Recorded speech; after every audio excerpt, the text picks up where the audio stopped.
last time you all had returned from your previous adventure of going to being invited to a dinner in a mansion, being shrunk down, coming back with the bad guy in tow, and decided to basically just sell the magical apparatus that shrunk you down, and you got a little more than what you needed to complete the costs of the renovations and repairs and guild costs for starting up your tavern.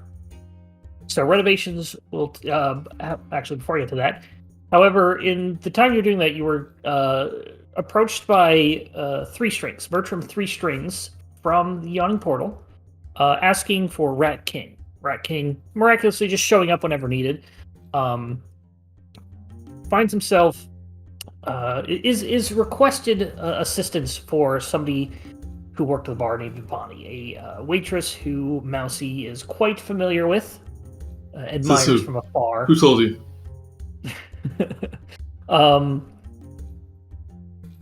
It turns out that she was leaving late that night and going through a rather dangerous part of town, and Three Strings was just worried about this and wanted the Rat King to just make sure that there was nothing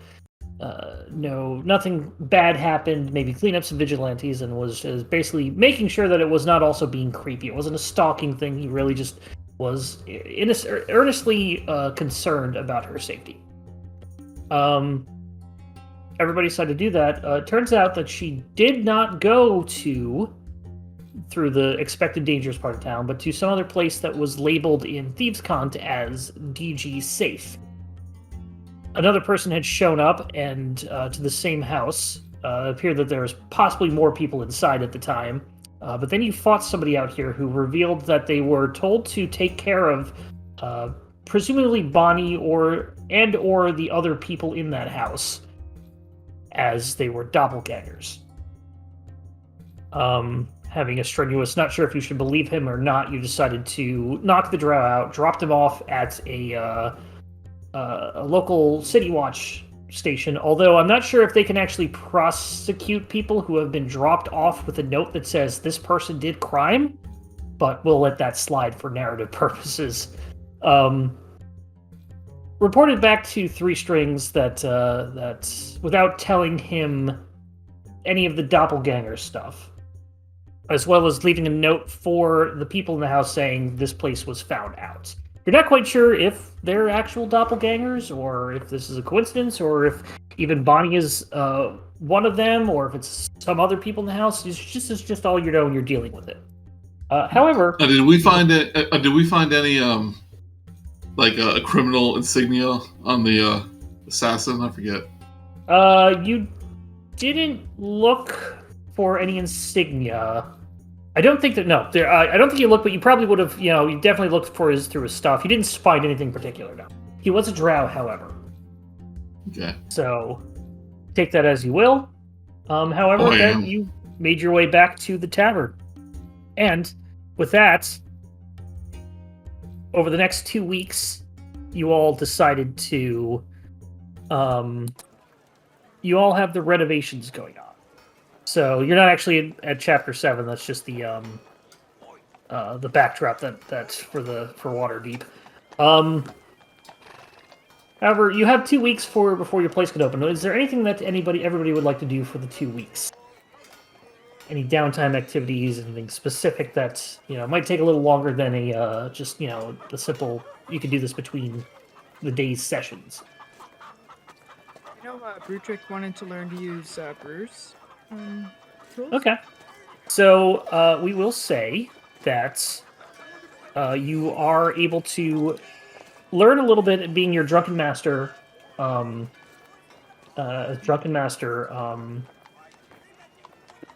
subclass, and Leaf helping you. You are able to easily learn. You are able to easily learn proficiency in brewers. Sorry, I'm trying to get to the information I need at the same time that I'm talking, so pardon me for pausing a little bit. Yeah, I just thought you were being In dramatic. what? In what? You actually, I should say, you actually already have brewer supplies proficiency. You actually get that with your Way of the Drunken Master. Yeah, that makes sense. So, I'll just throw it in for flavors. Like that's how the Drunken Master thing happened. that works. That Spending works. time with Leaf. I gotta test it as you master it. I'll say that you gain some advantage on certain things related to the brewer supplies if you use them. Maybe making Leaf's whiskey in particular, or just something related to them. I'll give you advantage on that. So if you want to write that down in a note somewhere, just in case I forget, you've Awesome. got advantage in brewer supplies asterisk for some things. Let's go to the other twin next. What would Sharptooth like to do? I think, like, as a character, he would be, like, passed out on, like, a bed for the whole 2 weeks. But Then, like, I think I was gonna say he crams for the first show, like the night before. yeah, if even that. But if I guess one thing he could do, potentially, because he also got that new guitar, is Ooh, right. doing busking around the town to kind of advertise for the opening of the Trollskull Manor. Okay. He So- also ends up managing to get Simon to advertise it using the spell Skywrite. Yeah, it's right.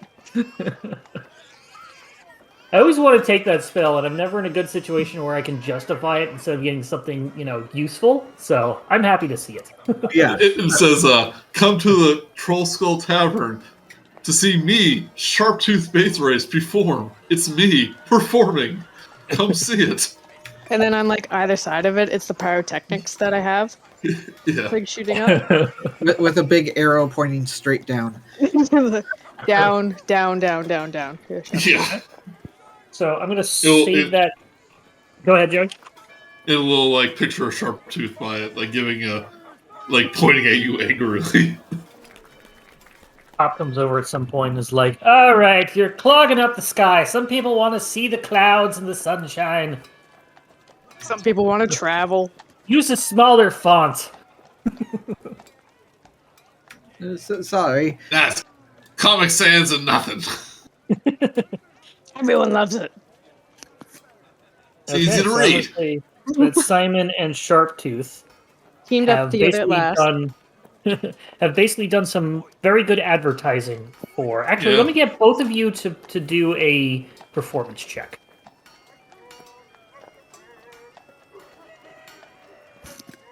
Oh, okay. Simon has perfect penmanship. The clouds appear in cursive. No one can read that. What the heck words did you use? I want it in common, not this weird draconic. Yeah, then regrettably turns it into New Times Roman. Sharptooth does not get a natural 20, but still is better than Simon. And you write a perfect little message for advertising. So you guys do superb. You guys do superb. He later finds out that he never once mentioned himself. Maybe And- Simon prefers it that way. And Rat King / Mousey, what do you do? Well, it's, along with keeping my broadsheet up to date, I put advertisements for the tavern in there. It's like saying grand opening, like this Saturday night, all that stuff. See the world famous Sharptooth perform. On the Rat King side of things, he added the Drow Assassin to his little crime board. And he has one of the strings linked to the Xanathar Guild, because not only is a beholder in Drow a underdark creature, but also there was a mind flayer, which is another commonly a underdark creature, and there's a little question mark that says connected question mark between the assassin and Xanathar. I'd like you to do two things. So one for your advertising. write or I'd like you to make either you can do a performance check, but if you wish, you can do a intelligence performance check as you were trying to write advertisement. So either normal and yeah, you got 19. it. Oh, perfect. 19. You're able to you hired the urchins to pass out your stuff, and you're able to very easily get the word out that you're opening back up. Leaf at everything. And let's go back to Brutrik real quick and give me a brewer supplies. What's it going to be? Intelligence check. So give me intelligence and add your proficiency bonus. So which will probably be +2. So just give me an intelligence check. I really wish that there was still a crafting skill. Ooh, nat 20. Everybody's rolling really good now. Oh, We haven't rolled below a reasonable. 19 this entire game. It's amazing. Another natural 20, and you are able to craft up the first batch of new Leafs whiskey. Basically, the new Coke of Leafs whiskey, except good. except good. Last time we're all getting all crit rolls. It turns out Dustin accidentally had the always crit button on, Ah. which is off. So we're just getting lucky. Yeah, I'm sure it's going to last. All right, so going back to what Rat King was doing, specifically Rat King, I'd like you to make a investigation check. And this is going to be related to your stringed pictures. Only a 7. So you don't learn anything more about this Drow assassin from the 2 weeks that you go to spend around talking about it. You can't find any real information out about this, and your normal things seem to be Can I add something to this? add what to it? What do you mean? At some point, I just want to, as the Rat King, in the shadows, see if there's any more activity at that supposed doppelganger safe house. Okay, make another investigation check with advantage.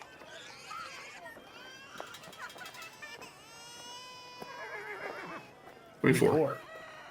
You do find that you do go check it out every night or so that you're close enough by that you can do it. It does seem that the thieves' cont has been either removed or defaced or something like that. It has been crossed out, and you haven't seen anybody else enter this the DG safe house at all.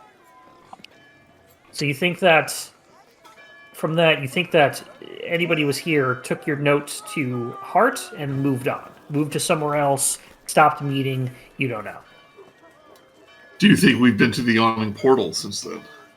If you want to, would you have followed up with Bonnie? Bonnie is still at the yawning portal, yes. You definitely have stopped there to see it. Bonnie is still there, Three Strings is still there.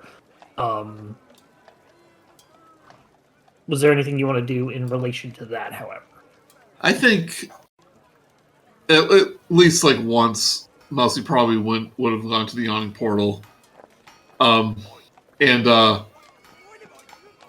not really acted that much differently in front of Bonnie, but he doesn't want to reveal that he knows her secret. He wants to keep that private. Okay. Then for this, I'd actually like you to make we'll say a wisdom save. And I'll explain why in a bit. Wisdom save? Wisdom save. 17. Even though you get the shies around Bonnie, you are determined. You've managed to get the Rat King sort of personality in you enough to just go in and see what's up with her. She doesn't seem to be acting any different. You don't get any other information off of her through doing insight or anything like that. And you haven't directly followed her anywhere to see, as you didn't want to we'll say you didn't want to arouse any suspicion. You're just trying to Yeah. keep it as cool and protective as possible. But she is still there, and she does seem fine. She doesn't seem any different than how you knew her every other time you've seen her. So, with that, you guys spend 2 weeks doing your stuff, and you open the tavern. And I had forgotten to write down, or I did write down, and then I got rid of, I accidentally threw out the notes of everything everybody wanted. So I had to just go off of memory, which was the giant knife, clearing up everything, a couple more things in the kitchen, fix a proper stage, and stairs. Oh, stage. I think the only thing that was missing was we may have moved the billiard table down to like just north of the bar, probably. Right. I'm going to say that because there's not enough room for it, for just how, because of that fireplace in the middle, we're just going to leave it upstairs, but we'll make it, it's accessible. And all the other doors here and here are locked for patrons. Okay. But otherwise, you have a proper tavern. Leave is at the bar. Obviously, nobody is in here because it's annoying to do crowds. But we'll say for your first week of opening, we will do a proper running a business table check. So here's what's going to happen. The various expenses for running this tavern are 50 gold per 10 day. A 10 day is a week, which is 10 days.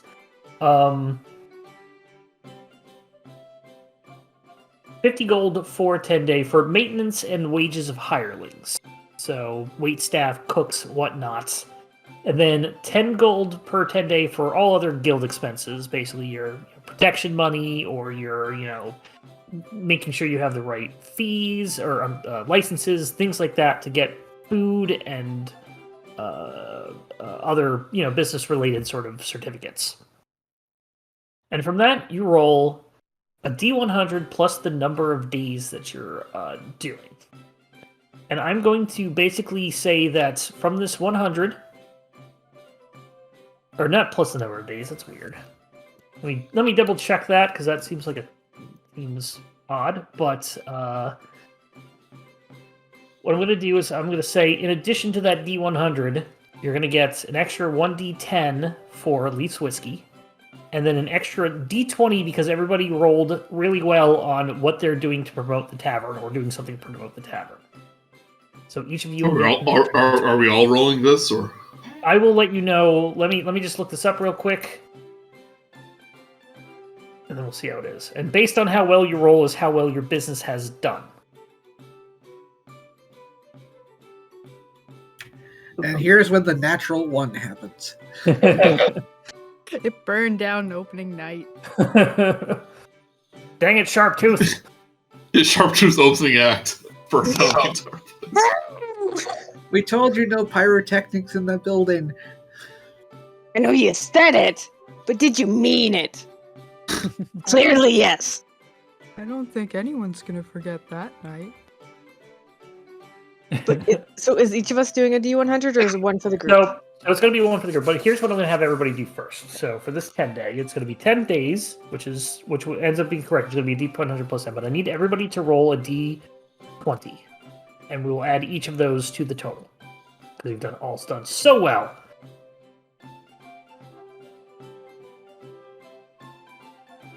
$10 plus 9 plus 13 plus Once again. 12. Pretty decent. And then solid somebody 50. roll me a 1d10 for Leaf. I'll do it. Okay. Damn it. 3. So, so on the top of this is going to be 10, 20, 29, 39, 42, 45, 57. Ooh, you're already got a 57, so you're already doing really good. I now need somebody to roll a D100. I'll do it. Okay. Do it. Do Joey. Here we go. Roll. Let's see, 40, 45, 45. Wow. 45. Really good. So you had, because of all your advertising, you've done really well, and you end up with a total of 102. It's like a sequel to a Dalmatians movie. Probably gonna have to lower that D20 to a D10 from now. So, but for now, For opening night. Yeah, it's open night. Everyone's excited. Everyone's excited. With that, you get the highest thing in the thing, which is the business covers its own maintenance plus the cost of each of the days. It earns a profit of 3d10 plus 5 gold for that 10 days. Now I need somebody to roll the profits. I'll get it. Please roll me 3d10.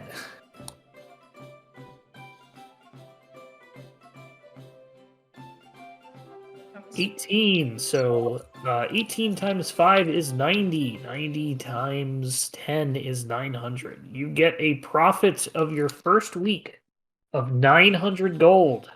Wow. Why even adventure anymore? Yeah, 4%. Who needs a dragon horde? We've already almost broken even. Yeah, good thing business will never change. Yeah, everything's good forever. Yep, you guys did so well with all that extra stuff. You get 900 gold pieces. Go ahead and add that to your. We have a little over 1,000 gold. Now, if you rolled a 1 to 20, you would have lost 1.5 times the number of days. You would have lost 150 gold. So, I did make it a little easy for you guys to get that, so I'll fix that in the future. However, first week goes really well. You can lower it a little bit if you want. If you think it's no. 900's fine. Maybe you're gonna need it. I'm sure that the hype is going to stay for future weeks. I know you mentioned protection money, so I'm expecting like a big ogre to come by at any minute now. Insurance. It's called insurance. This was also you getting 2 weeks to do all this stuff. You're not going to have that time to do things anymore. So yeah, true. Yeah. So it works in that favor. However, do we invite like all our neighbors?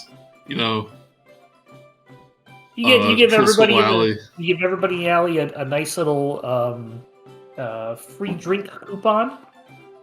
As a celebratory, maybe a little tiny bottle of Leaf's whiskey. Carpenter wonders where we're going to fit the bed. Yeah, I should have put that somewhere. With the 17 by 17 foot bed.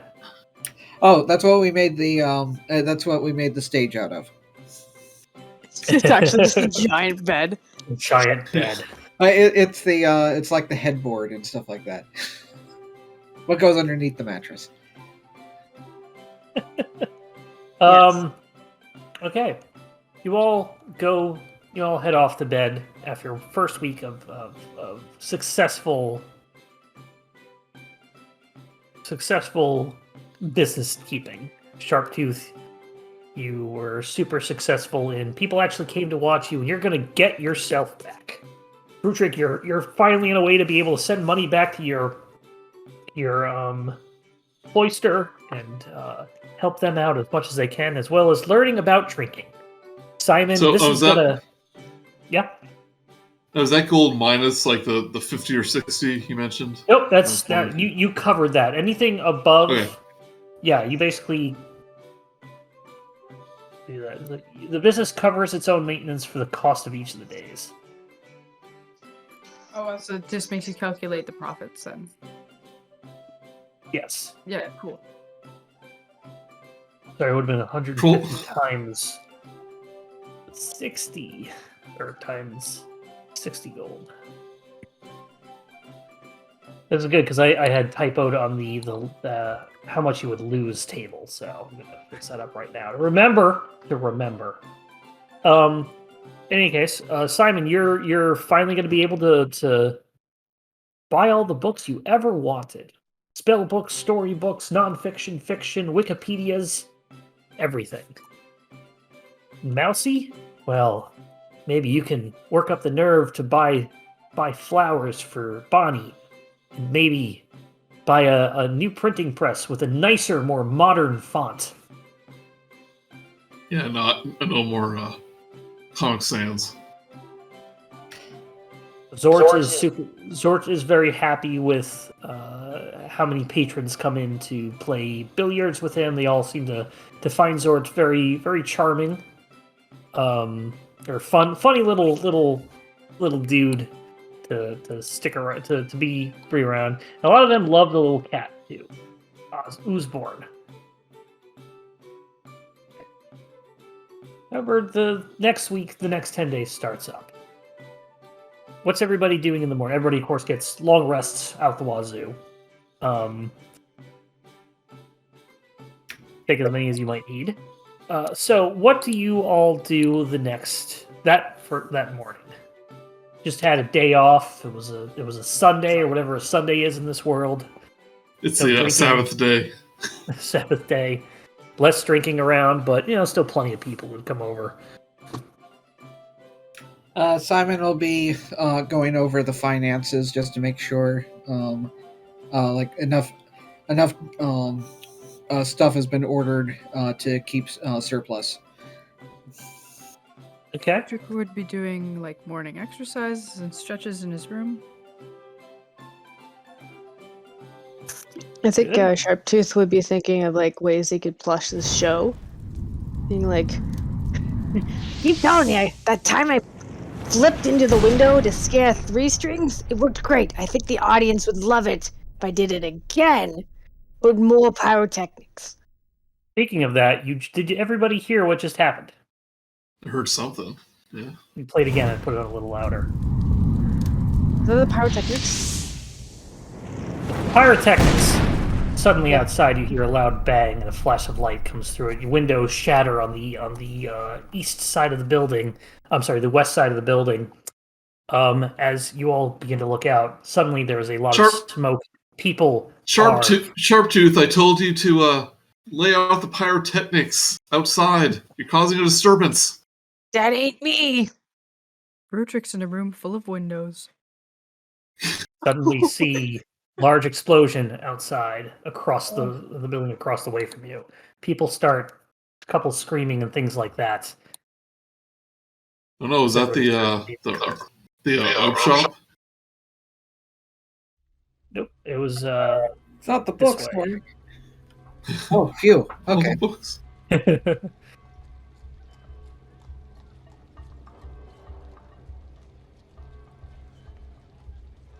Windows rattle as the roar of an explosion fills Troll Skull Alley. Charred bodies and anguished screams fly through the air. A thick cloud of acrid smoke billows outward from the blast, which seems to have occurred right outside your door.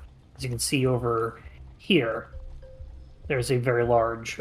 Over here, there's a very large explosion remnants. What do you all do?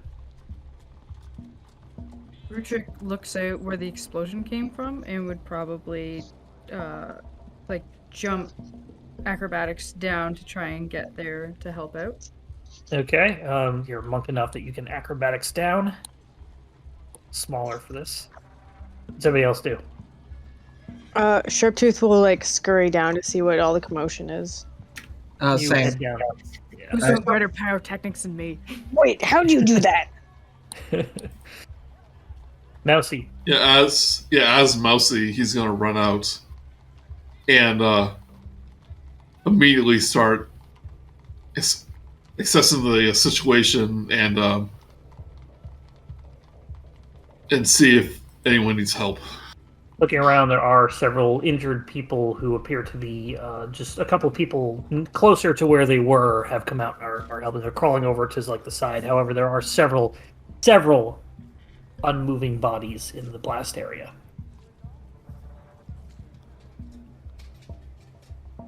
Brutrik's gonna assist the people who are moving first. Okay. Go ahead and give me a medicine check, Brutrik. Oh, hold on. 18. So, well, as you're figuring this out, Joey, Brutrik does go around and is starting to give first aid to anybody who needs help. Mousey, what were you doing? We got this near the start of our adventure. I take out, I write a message on this paper bird, Ooh.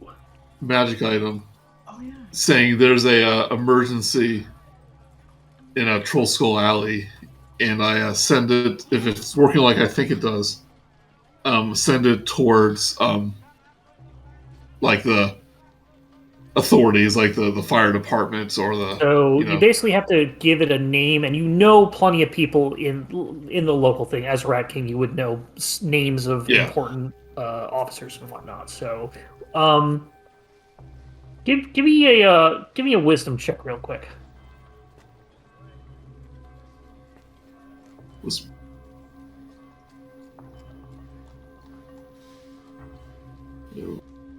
4. Okay. So yeah, you quickly write down the nearest one and you send it off, and it takes you throw it up in the air. It goes up into the air and takes a sharp left and starts heading towards wherever that person is. Hopefully he's not on vacation because it might take a while to get there. Very nice. I would give you inspiration for using the paper bird because I've given it to so many people and they never really use it. And I just had a horrible thought. What if Brutrik found that and used it to call Rat King? While Mousey's there. My God. I hope it never happens, but also it'd be funny if it did start happening, because I'd like to see how Joey gets out of that. And we were saved by a rock. Oh, so good. Okay, so you send that off. Simon and Sharptooth, what are you two doing? Simon has absolutely no ability to assist in whatsoever and is kind of afraid of the carnage going on, so is going to be a bystander watching. With So, Sharptooth, okay. I have Healing Word. I'd like to cast that on, but I can't detect who's it could actually work on, opposed So right. So we'll say go ahead and give me you'll go ahead and expense one of those. I won't let you keep using it, but you'll use it on somebody who is gravely really injured, and you will heal someone like that. So you go ahead and just mark off one use of the spell slot, and you heal some people as needed. And a critical success. Commoners have 4 HP, so you basically made somebody. Not only did you heal them, but they probably are you probably cured them of like some sort of like disease that they had as well. That's how. My arthritis is gone. Oh my gosh! I don't want to smoke no more either. With that, looking around at the carnage, counting the bodies, it looks like there are maybe almost a dozen people that are not moving. A couple of humans, elderly, a couple of cloaked people, two female humans and one male half-elf dressed in plain clothes. You do see a gnome and 4 halflings that were looks like they had some instruments around them as well. So they might have been having a little halfling. Do we know like what business this was? This is an unoccupied building, I think. There's no real business in there, and it doesn't seem to have happened inside the business rather than it's happened in front of it. Okay. How long has it been since the explosion? You guys got out here in a minute and immediately started helping. So we'll say maybe only like 2 minutes have passed by. We'll say that right now, Mousey, you finished writing your note and sending it off. Okay. I want to see if anyone's actually fleeing the scene. Make an perception check. Excuse me. Make a perception. Oh, gee, 4. Nope. You're looking at all the bodies and none of them are moving. And you're like, oh, right, I should look all around and do... I should have looked before writing the note. As you know, you've wasted time to catch anybody who may have left. You see the various tenants are coming out to take a look at what's going on.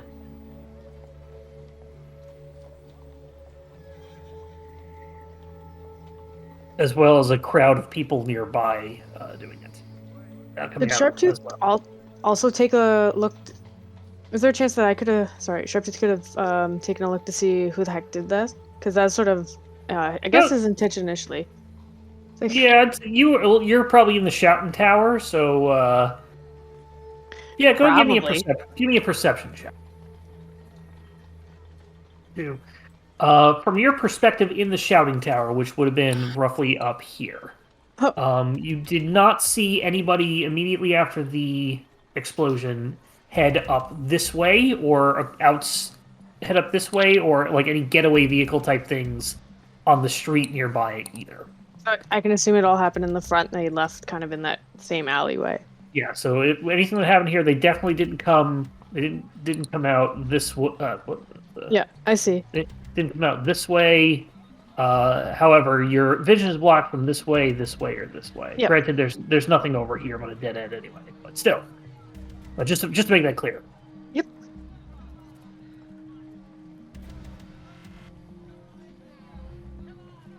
You said that there's two cloaked figures. Sharptooth would like to check those two people out. Okay, Sharptooth being the inquisitive one. I miss you saying that. Yeah, you do see two cloaked male humans in leather armor, and they do have sheathed longswords. Hey, Mousey, ever seen anything like this before? Long swords, cloaked people. It's the middle of the day. Maybe they don't like the sun. I mean, that's not too unusual. I mean, having people in cloaked leather. Sharptooth and Mousey, can you both give me a perception check at this point? Then I'll let you continue, Joey.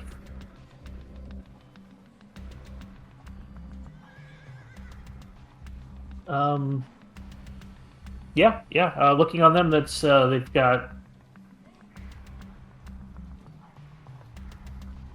The only thing you notice from those rolls are they are near and appear to have been. They are near a third body, a male gnome, whose cloak is burned and he is clutching a dagger. None of the other people out here have weapons, at least from a quick glance, or armor, anything like that. So these guys were just regular old commoners, Most likely. more than likely.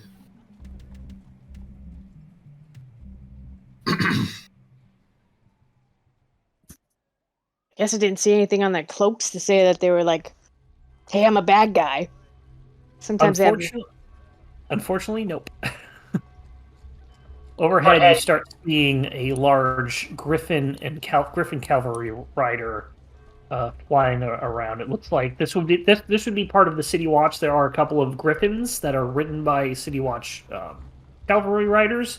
Obviously, the Black Smoke has either the Black Smoke, the explosion, or Mousey's message has been enough to start bringing the City Watch over. You know that the rest of the City Watch is probably on their way, as this one is circling the area, sort of getting a survey. Kind of wave my arms, get their attention, as if they need it. He doesn't seem to, like, you can tell he's looking over there, but you don't know if he's going to see you in particular or do anything, as he's probably sort of a recon scout. You would know that more people are coming and it's not just him. He obviously knows what's going on, or knows there is an incident. He's the helicopter patrol.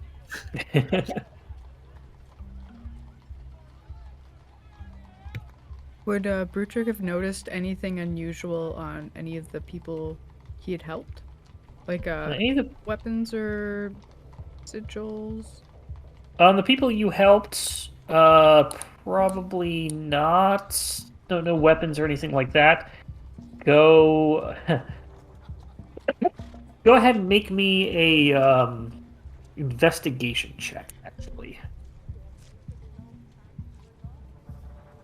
One of the people you do was, as you were going around, not only helping people, but going around making sure that other people were helping. And as you helped the immediate people, another person who came out of the Tiger's Eye, which was where Trench was, Trench lives. This was looks to be a Waterdeepian person born of wealth, Waterdeep being a Waterdeep citizen.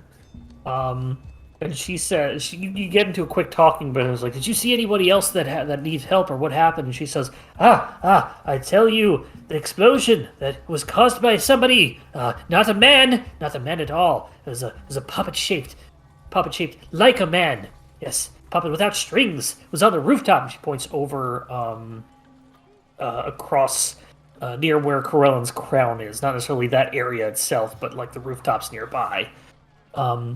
And she continues, I saw it. It threw something into the crowd and it caused the explosion. Oh God, I saw those halflings burned alive. I saw them. She's having a little bit of a emotional trauma from this, and you were able to at least help her that way.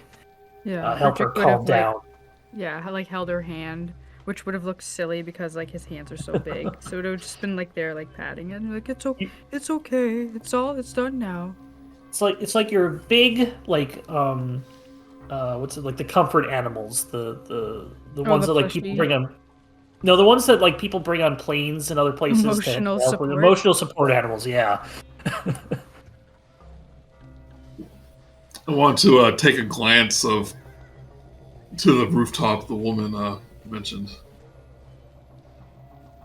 Were you inspecting the bodies, or were you going around with Sharptooth or Brutrik? I was looking around to see if I saw anyone like fleeing the scene. Okay, I'll go ahead and give me. I'll say it's fine. Go ahead and give me a perception check again. If I wasn't there, then I would say that you might have heard Brutrik.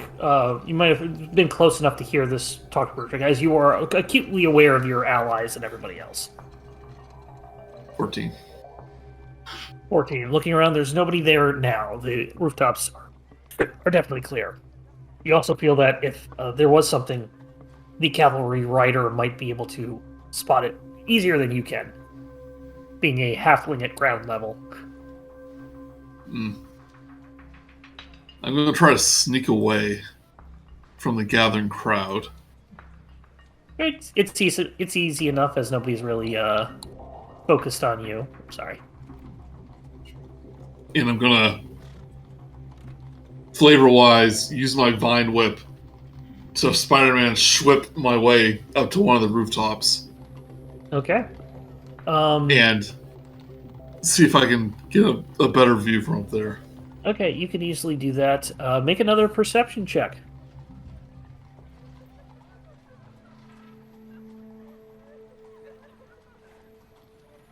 Nine. No humans or humanoids or other things that you spot on the rooftops in the nearby vicinity. They are peaked rooftops. You do have a little bit of trouble seeing over some of the peaks, so maybe if somebody is hiding on the opposite side of a thing, you'd certainly have trouble seeing them. You do see that several City Watch are showing up this time. Several groups are showing up, and they're almost at the alley itself. Yeah, I want to sneak behind like a chimney or something and make sure I'm not seen by them. Okay. Make a stealth check with advantage.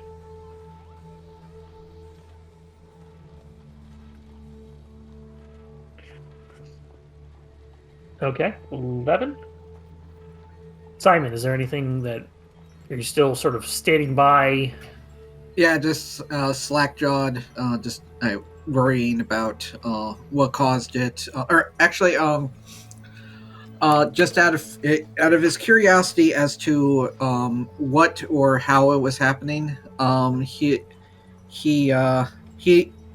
instinctively assumes that some kind of magic may have been involved.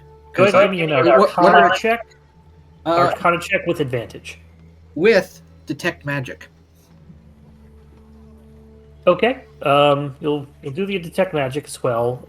Right now, you don't see anything. Maybe remnants like a residue on this. This definitely was a magical thing. Your Arcana check can be with advantage, but your 19 is going to be enough.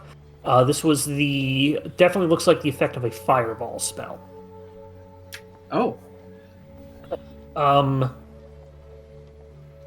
Looking around. So, okay, with the detectives. All right, so here's two things happen.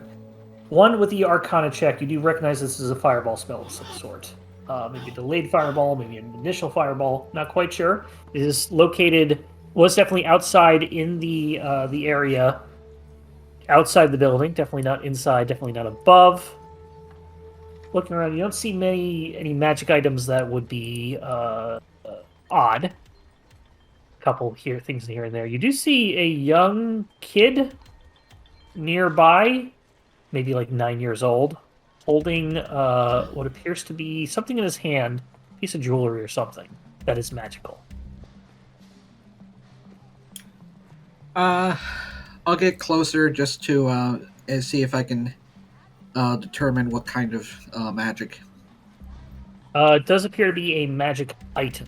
I don't know if they. I guess all magic items are enchantments because they're enchanted items.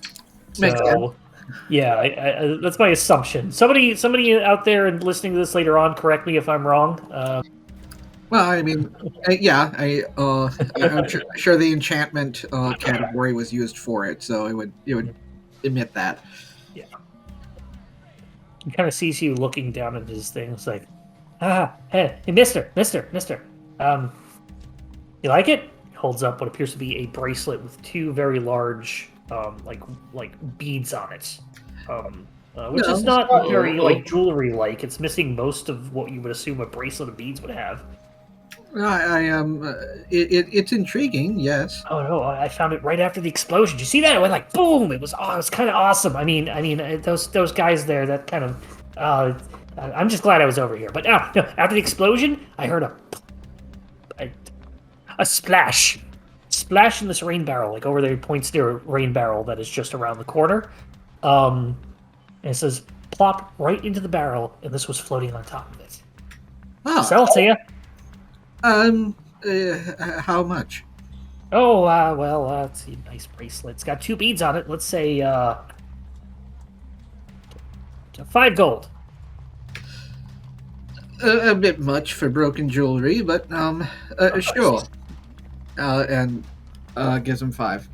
Okay. Thank you, mister. He walks on off. 5 gold, Richard. Go ahead and deplete 5 gold from yourself or the common inventory. I'll end up using identify in a minute. For now, I'll go over and check the rain barrel. Okay. Go over to the rain barrel with your detect magic still up, which I believe it's up for what, an hour? 10 minutes, something like that. Well, how long is the detect magic up for?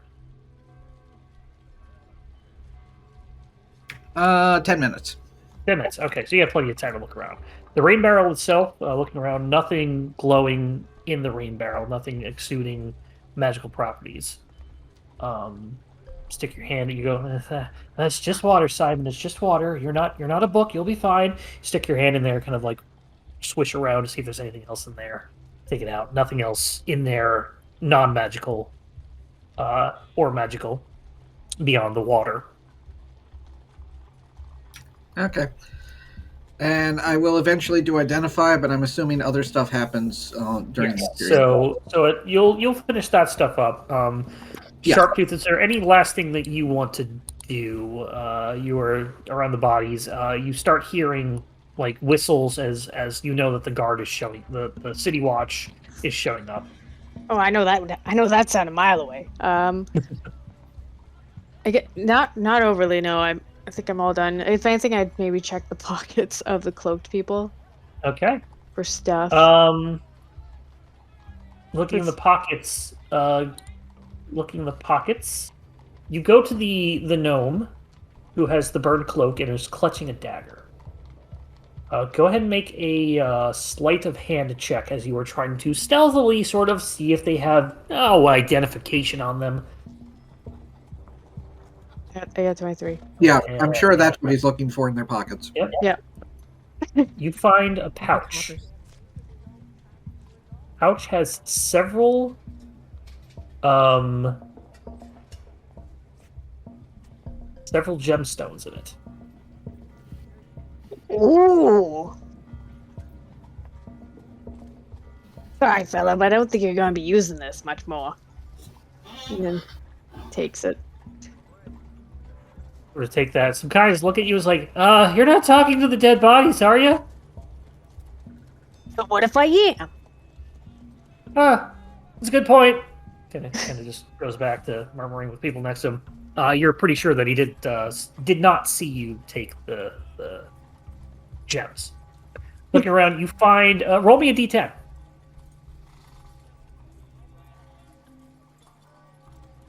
Four. So you find 5 gems on the inside, and they are coral, which is an opaque crimson gemstone worth 100 GP each.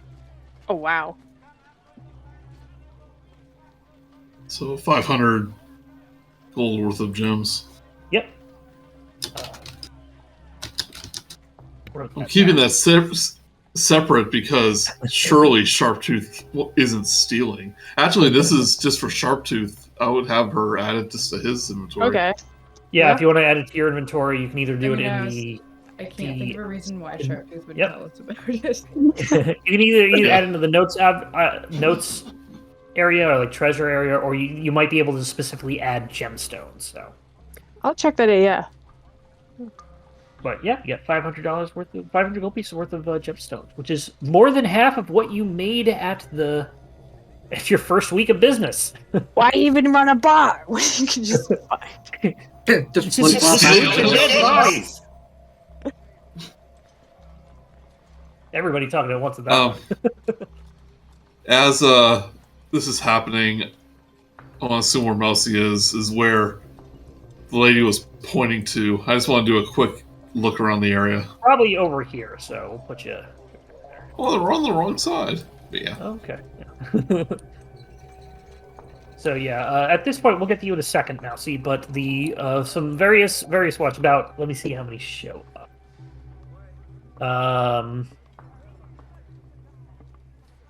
The city guard arrives, cordons off the area, posting 6 guards at each entrance. I'm putting 3 on here because this is not a 2-scale map. Well, it's a 2-scale map, but the people aren't to scale. You do see maybe about 24 guards in the area start cordoning everything off, watching everything. A couple of them are posted at the various entrances and exits of the alleyway, preventing anybody from leaving or entering. Sort of saying, "All right, everybody, we'll get to the thing of this." Oh boy, this is that. Call somebody over who looks to be more of a magic user, minor magic user, cast from a scroll, gentle repose. Simon would recognize this as gentle repose to sort of prevent the bodies from starting to decay. Obviously, it's not happening right now, but they were essentially preserving evidence. Everybody we need everybody just stay calm. If you live in the area, please go back inside. We will need to have to question folks. You won't be allowed to leave, but rest assured we will get this done as soon as possible. If anybody needs medical attention, let us know right away, and we will get that to you. Sort of getting everybody around, sort of organizing everything as a proper crime scene. Brutrik would help injured people over to the medical area. As You do it.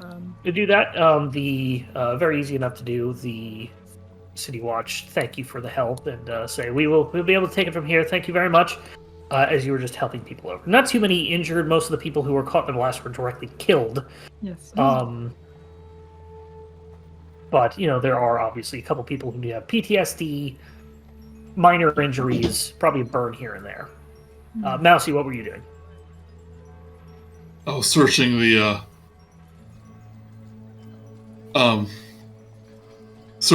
rooftop and where. Well, maybe I already did this before. I didn't know where it was. No, you were sort of like just doing a scan of the area, but now you're actually looking. Yeah, but now at we're gonna. stats. So give me an investigation check. Maybe they left some clue up there. 12. Well,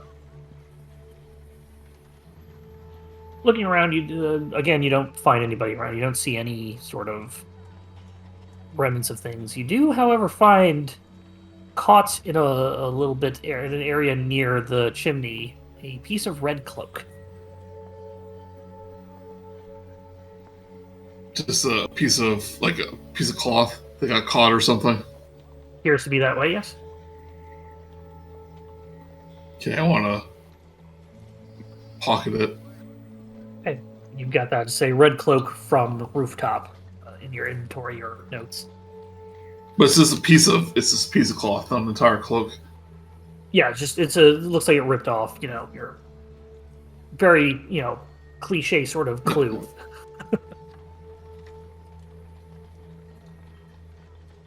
Was Red Riding Hood all along? Yeah. Suddenly, Mousey, you hear, "Hey, you up there! We need you down here! Questioning!" Say, hold on, I'm trying to figure out how to edit inventory. Here we go. All right, well, get a ladder. There's probably a ladder around anyway. They sort of find a way to get you down. And say, "I don't know what you're doing up here, but I need you questioning." You can probably put explain- it in other possessions at the bottom of inventory. Yeah, I see it.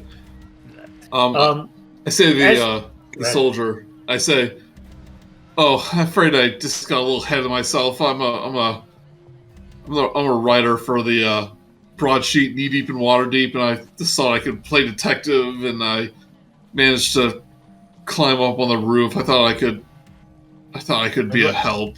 Well, look, the last thing we need right now is a tabloid writer trying to make things a little worse. We understand that you weren't, you were not a suspect or anything, and plenty of people saw you go up there after, or plenty of people saw you around only after the blast, and then some spotted you up there. Nobody saw you climb up with your whip or anything like that, but people obviously could see you on the rooftops.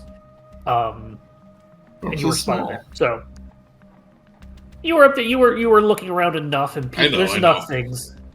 Maybe it was Fala who was eye level with you, and her rooftop conservatory. Who knows? She just looks over. Oh, it's perfect. In any case, the guards basically explain that you are not a suspect, even though you were where the last time somebody was seen that was a puppet.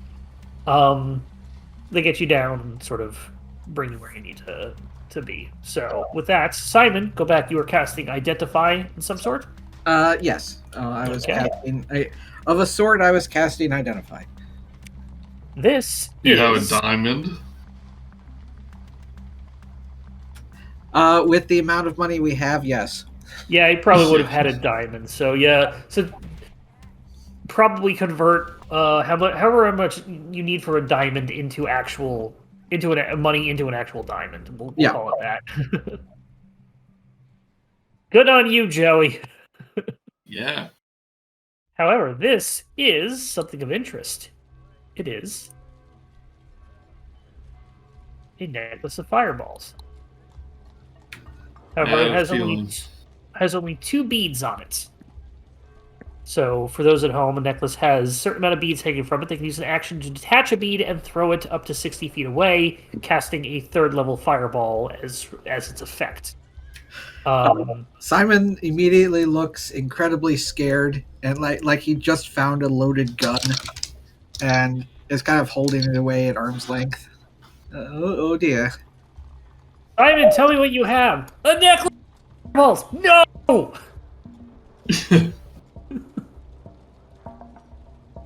Well, that's evidence, my dude. You sort of freeze up as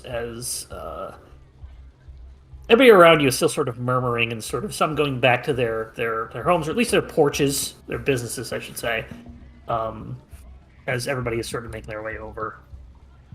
Yeah, he's not the only one being nervous. Yeah.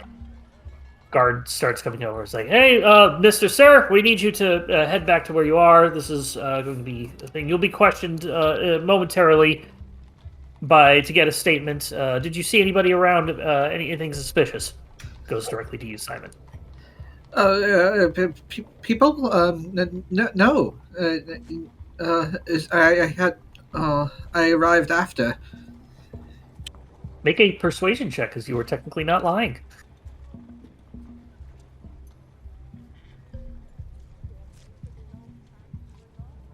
He's like, "All right, we understand this is very traumatizing for everybody. We'll get you shortly. Thank you for your cooperation." About 20 minutes after the initial explosion, 2 people show up that appear to be... Get this open. That appear to be sort of more important. One person appears to be City Watch, and another person appears to be Simon would probably recognize this as maybe someone from the Watchful Order of Mages and Protectors. Being a mage, you would probably be a little on top of important people in that sort of in that sort of guild. Usually, their robes and stuff would be some kind of indicator as to their affiliation. Yes. You begin talking as you all sort of head back to your thing, and it looks like they're sort of taking notes of this. The one in the middle, or the one who's the mage, looks to be kind of like walking around trying to get a sense of what happened, what everything was going on, and he seems to be sort of your classic sort of detective figuring things out. What do the rest of you do? Does Mousey know these people? You would probably recognize the one, the sergeant, who is Saith Cromley. Perhaps he's the one that you sent the actual message to. He's more of a sergeant in this area, so he's sort of cordoning things off and managing the other watch rather than doing the actual detective work. So you, as Rat King, probably would be aware of at least Saith. Probably. He's the guy up here. Yeah, he's this one. Oh. Name showing up? Should be showing up, yeah. The one for Blastwind is showing up, but not for the other guy. Oh, that's weird.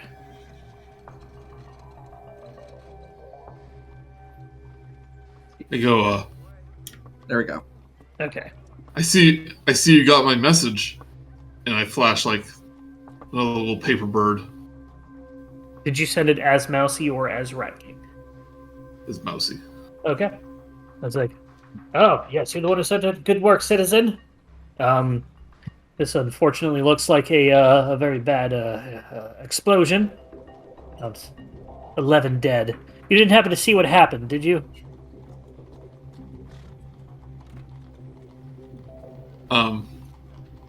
I'll let Brutrik answer that. So since he actually talked to the witness. Did any of you see what happened? Oh, hello. Oh no, I just had an explosion in my room, and so I jumped out of my room and saw that there was a lot of really hurt people. Yes. I have talked to some people, and they were saying that a large bugbear, a very gentle bugbear, was helping out many of the injured and traumatized people. And thank you for that. So the entire City Watch thanks you for your assistance. Oh, that's very nice of them to say. Well, you're a very nice person, very nice bugbear to help them out. There's one thing, though, sir. Yes. One of the people I was helping said that they saw, like, a puppet on the roofs, and it had thrown something, and the explosion happened afterwards. And then I would point him in the direction of the person who told me that, so then he would be able to double check with her. Thank you. I'll go take their questioning right after I have your statements. Puppet, that seems weird. It's no oddness that perhaps the assailant was on the roof and able to cast some sort of magic spell from there. Puppet or no puppet, would be very helpful. Anybody else see anything? Any other information? Simon is still being nervous. Still clutching the thing. Like if he lets go, it'll explode. Like somehow you picked up a live grenade. Yeah, the necklace somehow has a dead man switch on it or something. The pin's already out. He just can't let go of the clamp. Exactly. It's like a landmine. He can't move. All right. Thank you all. I'll continue this. You may head back. I assume you told them where you lived. Assume you head on back in. We'll come get you if we need you or anybody. It seems to still be safe around here. It's not other explosions going on. He sort of goes off to to talk to the person that Brutrik mentioned. I guess we all go back inside. But aren't you worried about that? What do you say? A puppet through Yeah. that fireball? Well, it threw something. I don't you have to be like Simon to throw fireballs? We could ask Simon about how he throws fireballs. Maybe that could help and see how a puppet would fit into that. Hey, Simon. What? Yes. Oh, you're a little bit more on edge than usual. Is there anything you want to talk about? No. Yes. Maybe. It's okay. Yeah. Take your time. Oh dear. It's I I do believe I may be holding what caused it. The necklace doesn't. Looks like it's kind of busted. Are you sure a necklace can explode like that? Yes. Yes. Quite. Would it make you feel more comfortable if I held on to it? Um. No. I'm okay. I say Okay. to Mousey, I say, Mousey, that not Simon. I say to Simon, I say, well, Simon, that's evidence. You stole from a crime scene. You're practically a criminal. Technically, I purchased it. You purchased it? A small child found it. I noticed it was magical and decided to take it off his hands. I assume you're heading inside as you're sort of having this conversation. I imagine Yeah. Brutrik is also having to drag me along by one hand. Yeah, but in a most gentle way possible. Yeah, like leading a kid. Yeah. This is wild, Simon. Evidence that's stolen from a kid. Purchased. I'm gonna use that term next time too. Well, Sam, it looks like you're muted. We're hearing you through Steph's mic. I was making tea, that's why I tuned off. But yes. Okay. Okay. There. Yeah, I can still hear you though.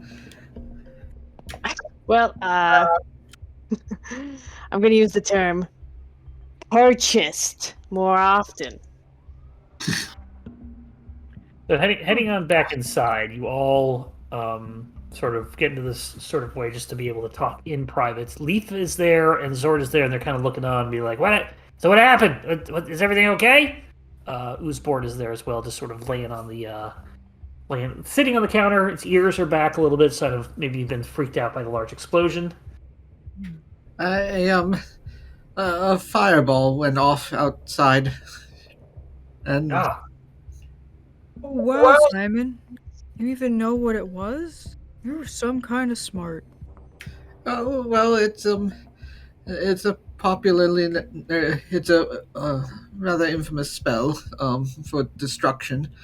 I'm not particularly a fan of fire magic, because of preferring libraries, but Hmm. I do worry that the thing I'm holding is what caused it. It's a necklace of fireballs. Each one of these little beads can cast it, and um, I question the quality of. I don't know how it goes off. Uh, it, he ends up sitting down in one of the chairs, but it's like he is preventing it from even sitting on top of the table, like it's made of nitroglycerin or something. Yeah. You can have really Just sore arms. Yeah, Yeah, place it gently on the table. Now I want to take a closer look at it. okay. Leaf pours a stiff drink for Simon, and brings it over. Gives it to Zort to bring over to you. So like it says, Leaf says, drink this and make you feel better. Right, I want to see if this necklace of fireballs is marked in any way. Go ahead and make an investigation check. Simon, you were given very, very potent apple juice. He gulps it down as just haphazardly, and somehow manages to set it down on the table without a nervous jerk of the arm. And You kind of hear it like it just it finally lets go of the necklace part, which has there's an indent in his hand from how hard he was clutching it. puts it on down. The thing is fine. Mousey, you're looking this over. This has no markings on it whatsoever that would identify it as sort of like a serial number on a gun or a mark, a gang symbol or anything like that. It's simply an item. It's like if somebody picked up a knife. There's probably a million knives in the city that look exactly like it. Yeah. So no, if found, return to. Not quite. There's Be Kind Rewind on it, but you're not quite sure what that was. Also, Steph, I'm going to give you inspiration for having that little talk with Simon. That was very good. Trying to get him to So trust it me. looks like that puppet creature from the roof threw this into the crowd, but two of them never went off. Could have had even more destruction if the whole necklace detonated. Simon, is it possible somebody could have thrown a whole necklace? I'm Could it be? I'm not sure, but it was found in a rain barrel, so it may possibly have prevented such a thing from happening. Simon, how much damage does one of those fireballs do? It could possibly take out this entire building. So for the amount of damage that's done outside, does that make up for some more missing fireball beads? I'll jump in. I'll say you would estimate that it was probably one, maybe two were thrown, which is probably less than the full thing. Yeah. Well, if it was the full thing, there wouldn't be any beads left. I mean, the rest of the ones that don't remain, because it could have up to 8, and you don't think that the blast outside was the rest of the potential ones that the necklace could hold. Or do you think they threw some beads into the crowd and then tried to, destroy the evidence, per se, putting it in that barrel? Guess as good as mine. Either way, this is evidence. We should probably turn it over to the detectives outside. Yes, I was going to, but I was a bit tongue-tied, some would say. Suddenly you all hear, "Oh, it's the City Watch, open up!" Ah! Who dropped the beads? Luckily, he's already let go. I'm not staying here. Zort heads upstairs. Bumps the table when he jumps in. These are the new stairs down here. Okay. Leaf, yes, I put some stairs on. Leaf descends into the basement as a ghost would probably make things a little freakier. He was born. It's the cops. It's the cops. Run. It's just like ghost reactions every time. He's just like, my illegal alcohol. I'm not going to prison. Prohibition was a bad idea. Brutrik is going to the door to open it up. Okay. Going to the door, you see that it is behind the two people you saw earlier, Saith in back, and then the magist in front. And then, yes, are you the proprietor of this tavern? No, I'm one of the proprietors of this tavern. Pedant. That's what I like in my investigations. It makes things easier because they know exactly what they need to say. Yes, I am Barnabas Blastwind, and this is Sergeant Cromley. I'm a mage from the Order of Magists and Protectors, and I have been investigating the scene outside. Are you all of the proprietors here? We have some Yeah. questions to continue with you. Please come on in and follow me. Oh, thank you. Oh, nice place here. A lot of furniture, hard to walk around. Oh, just jump over the table. I do it every Ah, time. We pretty much filled it to the brim. We had all this yes. money and we didn't know what to do with it, so we just kept spending it. We're basically millionaires now. Nice place, I do have to say. Giant knife in the back. That is fascinating. Fascinating. I'll have to come here at some point. But I have other things to talk about. So, I'm sure you're all wondering what is going on outside. Looks like the massive explosion was from some sort of spell, possibly a fireball or some sort of force thing. It's definitely scorching. It was most likely fire. Like a However- fireball necklace? Kind of looks at you and is like, I would think a fireball spell. Simon, can you explain it better than I can? Yes. I do believe it was a fireball. Yes. And kind of trails off. Make a general charisma check.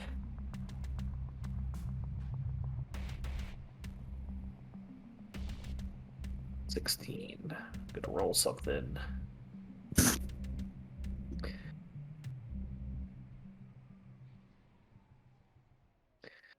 Boop-a-doop. Ooh, what's that? You've got something else. I know that kind of stammering. What is it, boy? I do believe I may have found what cast it, and I trail down to the necklace. And looks at it. What kind of adjusts his glasses? Now that wouldn't be what I think it is it? Steps forward, carefully picks it up. Necklace of fireballs. Simon flinches when he picks it up. Why do you have this? Hey, boy ended up finding it in a water barrel outside, and I was investigating the area, saw that it was magical, and obtained it off him. Kind of looks at you and is like, you were going to bring this to us post haste, were you not? Yes. Once I calmed down, after all, when finding out what it was, I was a bit perturbed. True, I had to lead him around because he couldn't even speak for the first, I don't know, 5 minutes after he found it. But with such a destructive item, I was unsure how to handle it. Okay, then We were here- unsure. We were unsure what it was until a few minutes ago. like somebody, one of you who are talking to make a persuasion check, please. I will suggest Mousey. Please.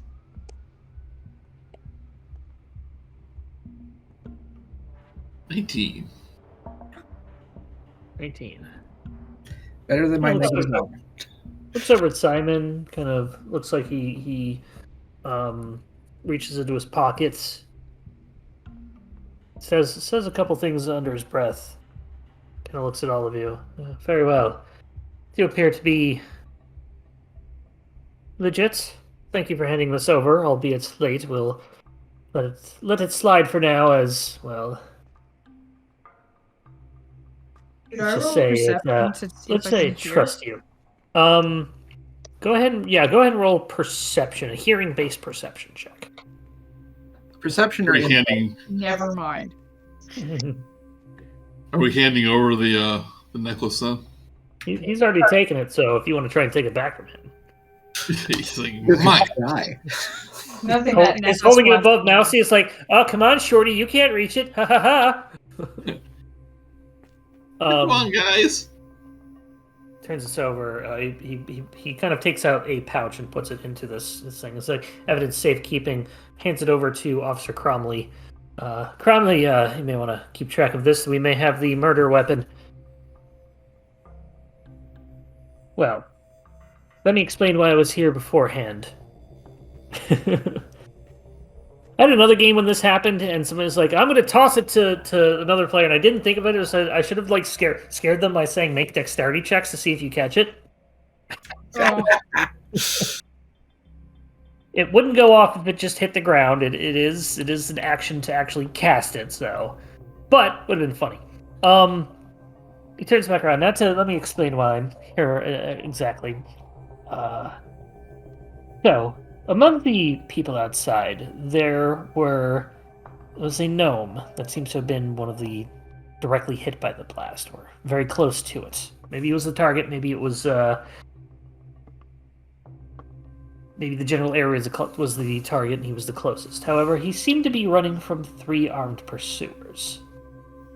2 of them are dead in the crime scene outside, wearing leather armor, had swords. I think they were chasing him. The third one, not among the bodies. The 4 of them were moving towards this tavern, and none of them saw the blast coming. Now, talking around, it seems as if you were looking around trying to help some of the people out there. Did you happen to see any of the bodies? Did you happen to know this gnome? Kind of brings out a sketch or something that's like this one. They've taken a recent sketch of him. You happen to know who he was? Holds up the picture to all of you.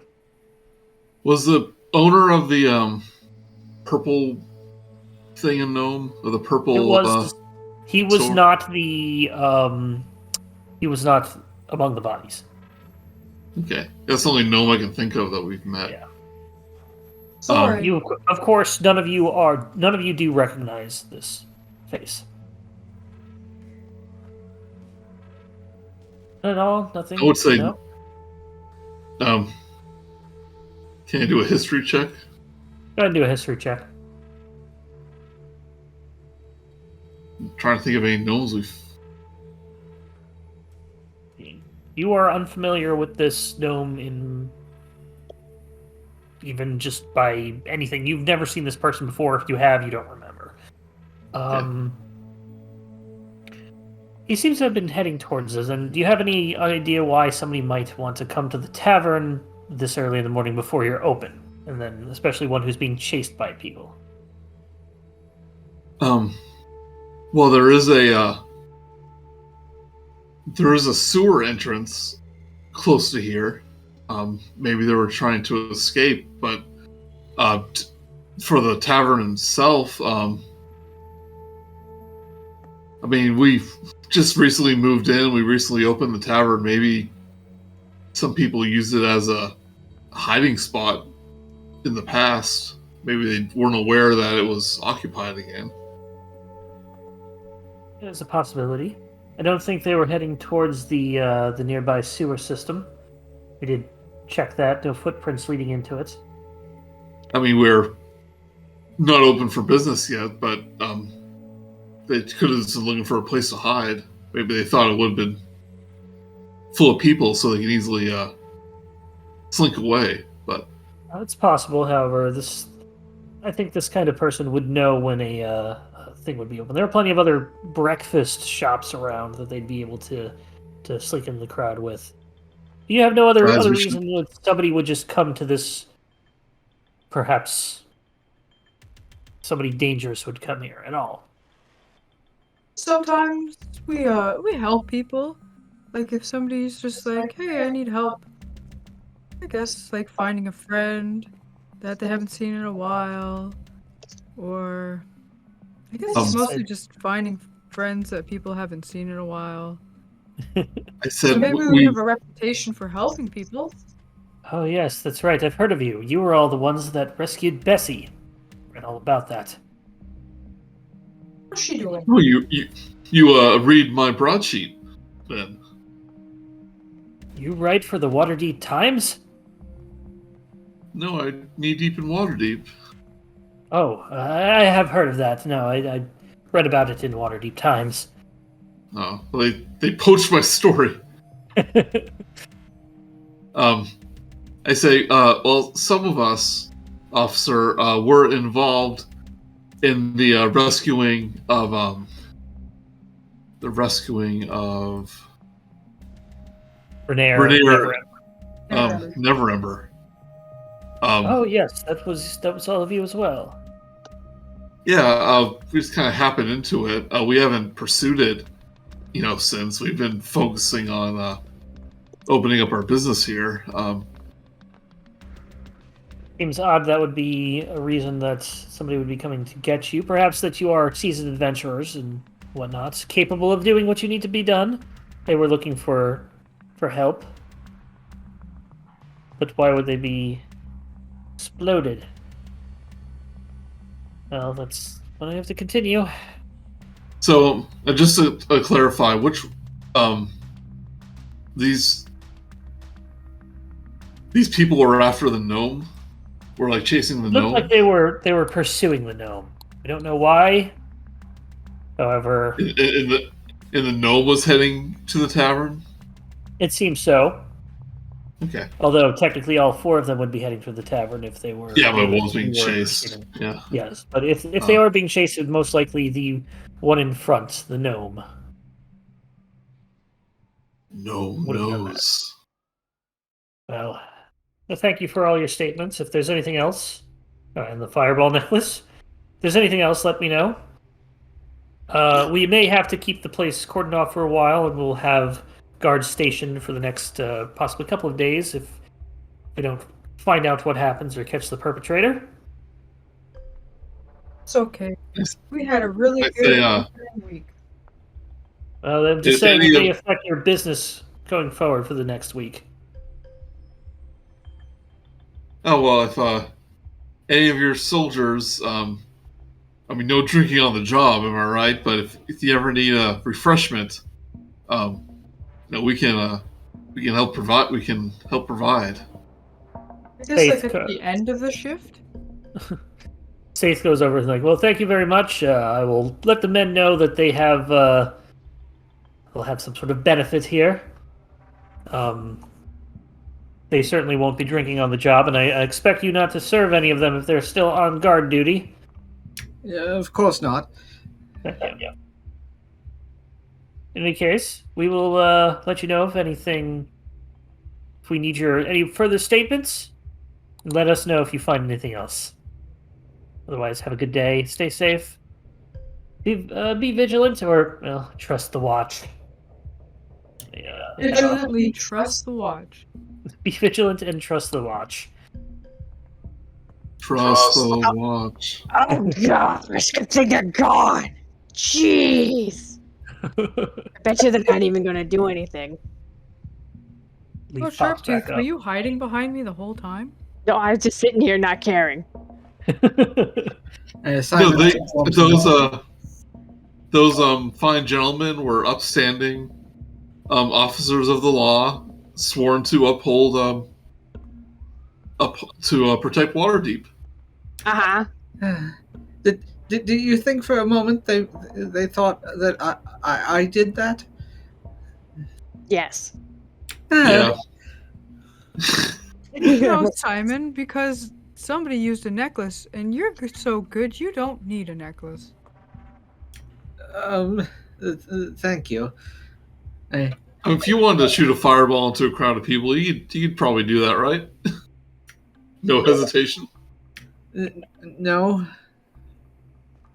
Oh.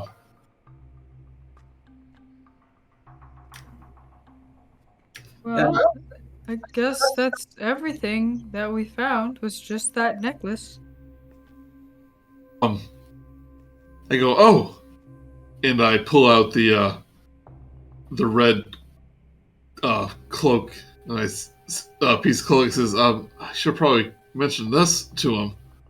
I was just so caught up in the having a live fireball necklace, I kind of forgot about it.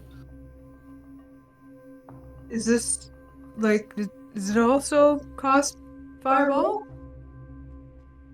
I don't so no. Unless Simon has his deck magic still up, you have no idea. Simon.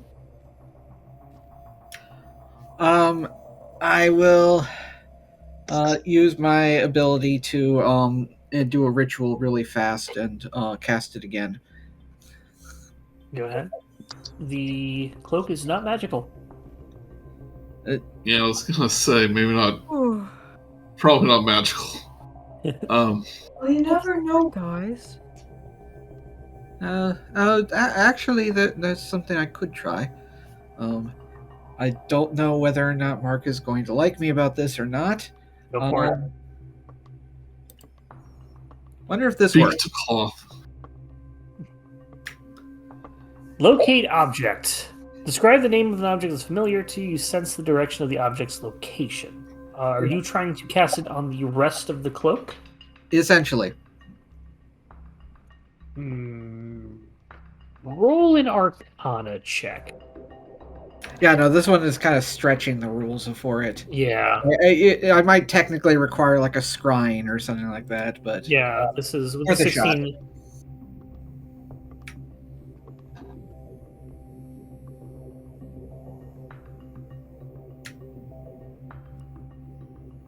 Trying to think. How am I going to play this? 'Cause you rolled high enough. Because you know the piece of cloth, you don't know the cloak. Yeah. I'll say that your Arcana check is high enough to know that you don't think this would work, meaning that you wouldn't waste a spell slot trying to cast Okay. it.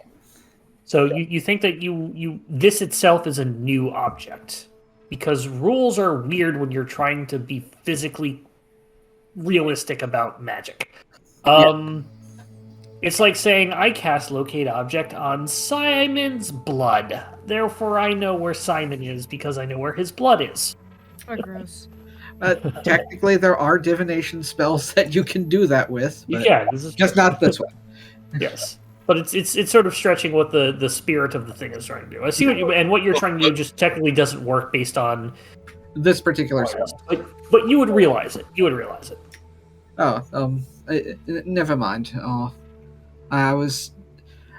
There are some spells out there that I could use this to locate the rest of what it came from, but That's great, Simon.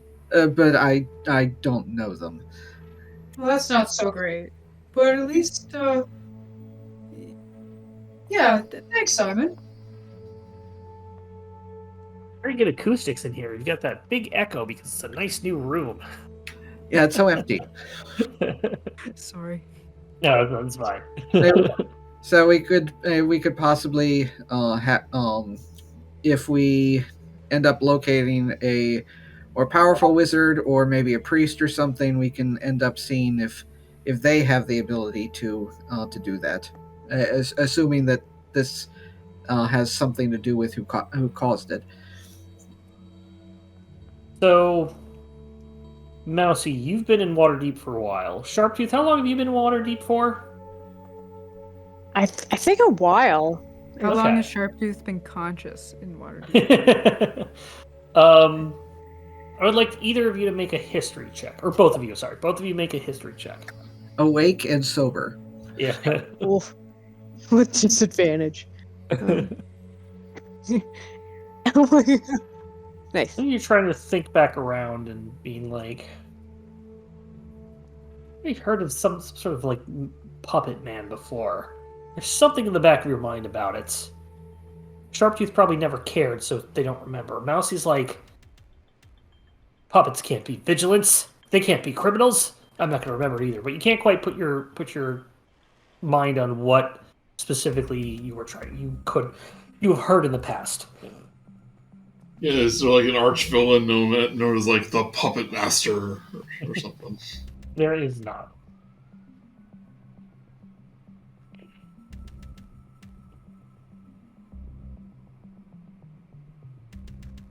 Can I use my inspiration to roll again? Just double check my history? Go for it. I need somebody to use inspiration so I can give out more. Yeah. Yeah, this Just seems a minute. important. I might do that again. Oh my god, Sharptooth. Go I give it a remember even sharp less. It's like, wasn't there a puppet? Oh yeah, it was that puppet show I saw. Yeah. Mousey, you can do it as well. Try one more time. Okay, give me a history check. See. Oh yeah, that There we one from Whoa. Sid Party Witchcraft. Like, wait a second. Puppets. Automatons. I know. I've seen this before. You get a remember of a temple to the god Gond, the deity Gond, who, let me actually specifically look up. Of course! That's the dwarven god. Gond! Of course, Bun knows every god in D&D. Yeah. I think a god of creation and crafting. I think. Yes, he is the god of artifice, craft, and construction. Also known as the Wonderbringer, Inspiration Divine, the Holy Maker of all things. Forge Master.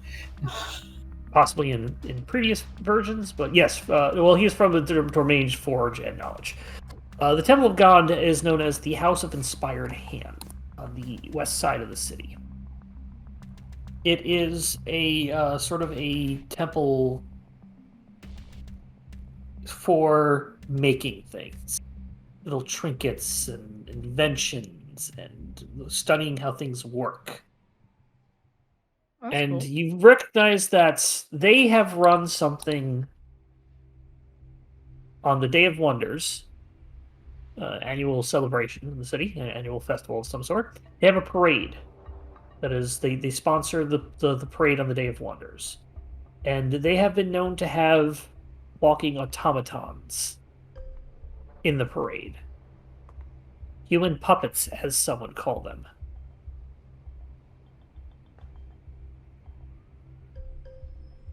Yeah, so Mousey kind of remembers a parade he saw one year.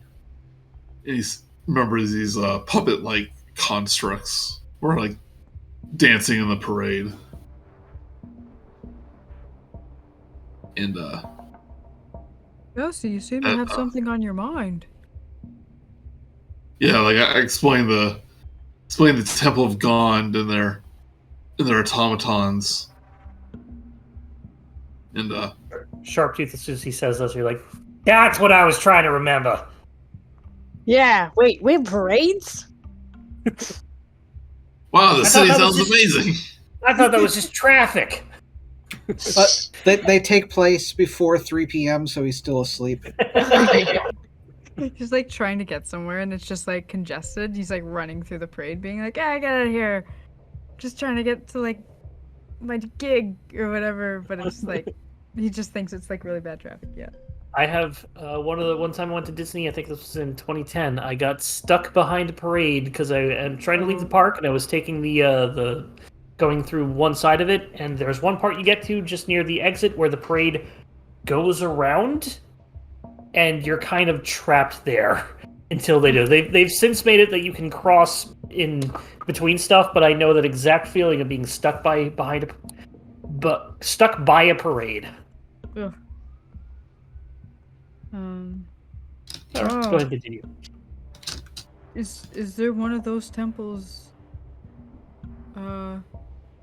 Is it open right now? Should we go check it out? Should we go tell the watch? There's a lot of options right now. Oh, well, it's a bit vague. I'm not sure what they would make of it. We could always check ourselves, I suppose, and if we find anything, we can let them know. We take matters into our own hands. I guess I wouldn't mind helping out. make sure it gets done. Though, will they let us go? Oh yeah, the whole That's area true, is they're- kind of blocked off. But Now, so you would probably know as the Rat King that after the crime scene has sort of been secured, the body's taken away, and people questioned, and statements taken, that you wouldn't be, normally wouldn't be stuck there beyond that. So it may take a couple hours, but you're not going to be trapped beyond, or like until they solve this murder. Just suggested not to leave the city, and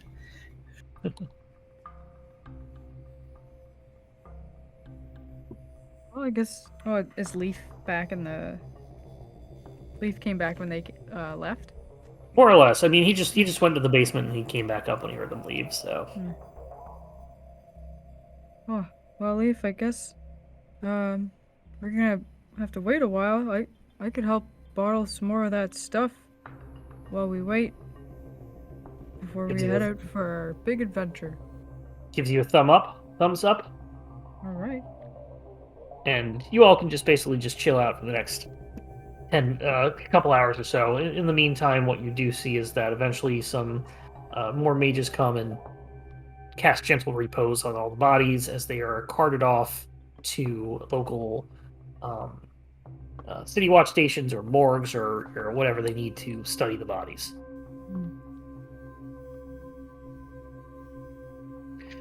After a while, you are given basically an all clear that everybody has been questioned, and you are free to walk about and leave. Thanking all of you for your cooperation, and they also let you know that the city guard will still be around for a couple days to keep it safe. I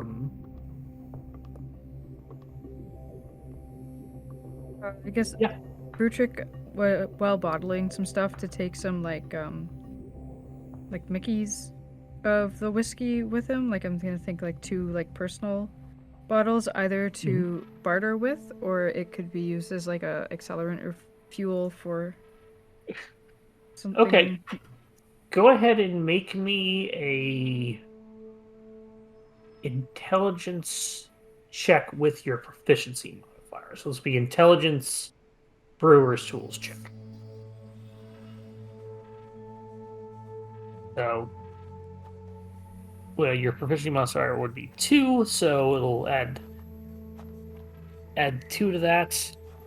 And you get advantage, so it'll be 14. So yeah, you're able to. Well, it takes time to ferment things and really prepare it. You are able to take one of the last ones, give it the finishing little touches, and take small little vials, bottles. I believe you call them Mickey, whatever you need for carrying it. So you have 2 things of Leaf's whiskey. Nice. Carrying around. And it for inventory, would I just put like look for alcohol, or what would I? Go down to your very bottom of inventory, and you should be able to click on the little other items, possessions, or something like that, and then add just 2 small bottles of Leaf's whiskey, or 2 small containers. Perfect. Add it manually.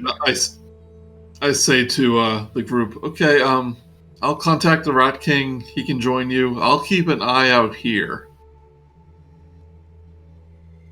Like I'll hold down the fort tonight while you're gone. Good idea. Maybe I should stay here too. Oh no, they'll need, if we're dealing with magic creations, we're gonna need a magic man to help us. Oh, true. I suppose then. I mean, you guys haven't had an adventure in like 3 weeks. We need a. Yes, I was quite enjoying that. I'll grab Well, a you know bottle of water what? real quick. You know what? Being on an adventure now is going to help you enjoy the not being on an adventure later.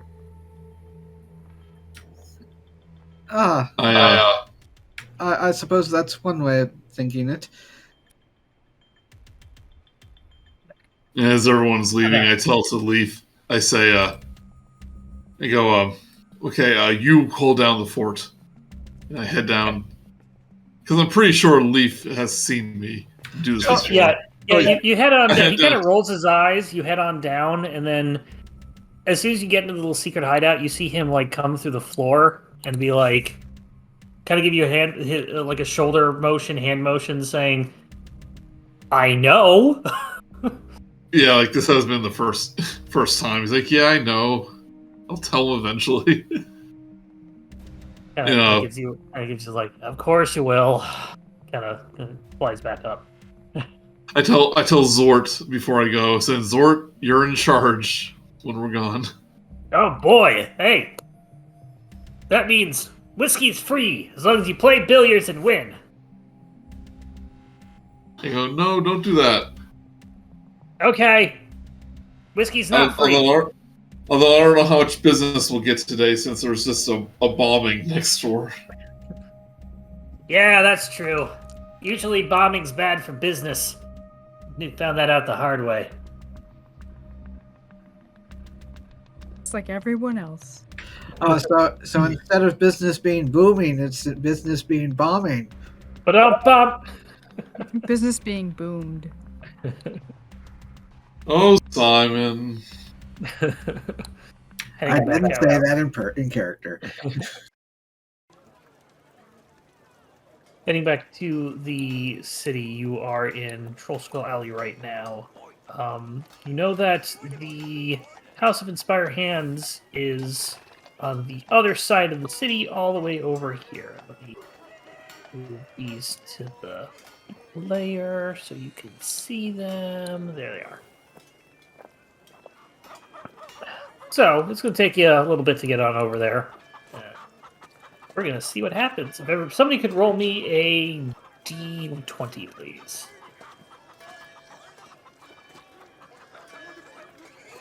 I will.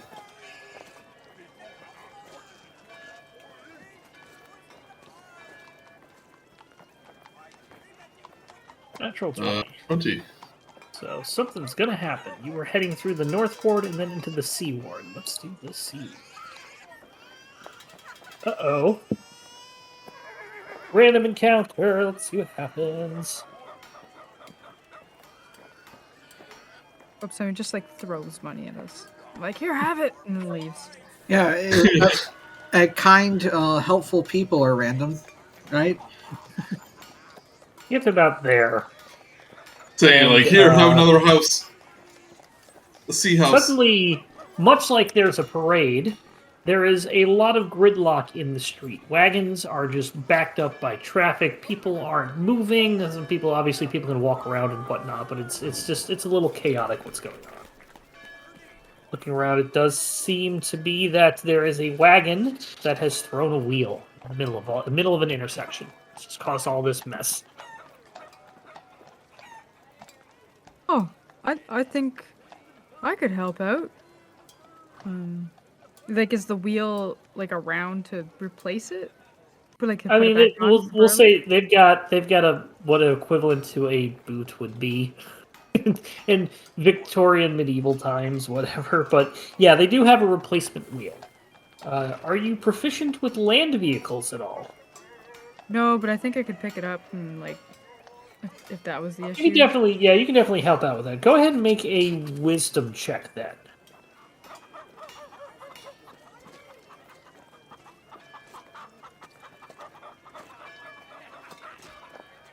You are able to basically help them get put the wheel. You lift the wagon so they can put the wheel in place. They've got somebody else there who knows how to attach it, but you're able to just with your strength hold the wagon up enough to get the replacement on.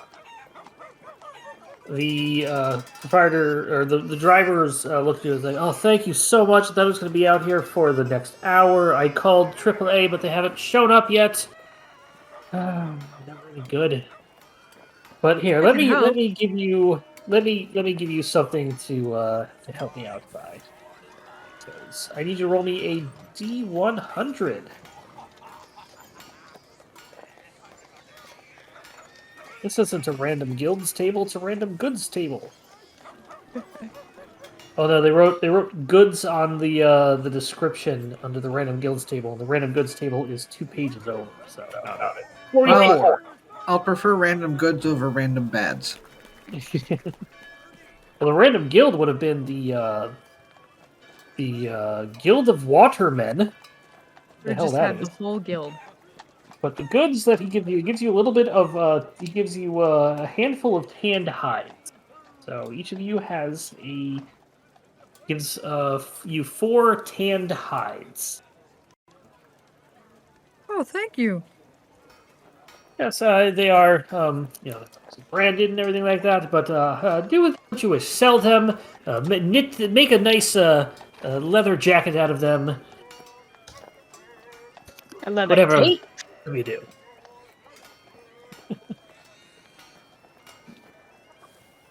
All right, nice.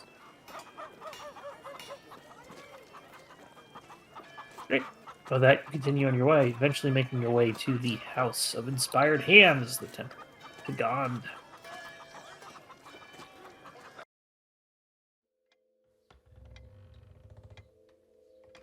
The House of Inspired Hands looks like a cross between a temple and a workshop.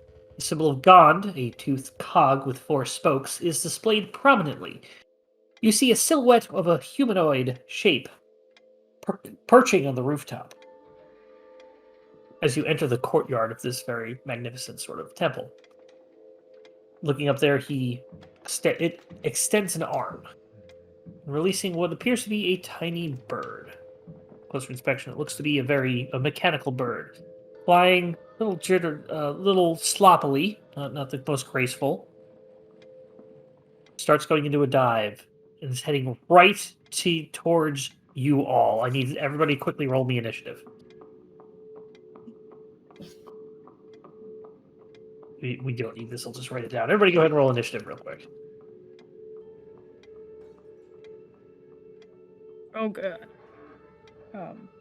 But if it comes up, I'd like to use deflect missile. Okay. If I realize it's happening soon enough. And sharp. 4.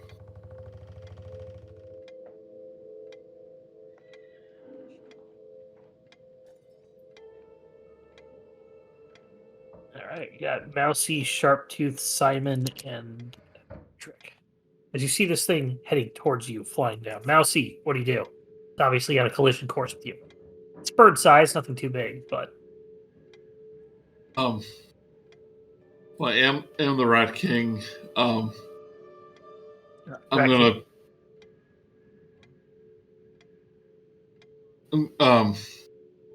dodge out of the way.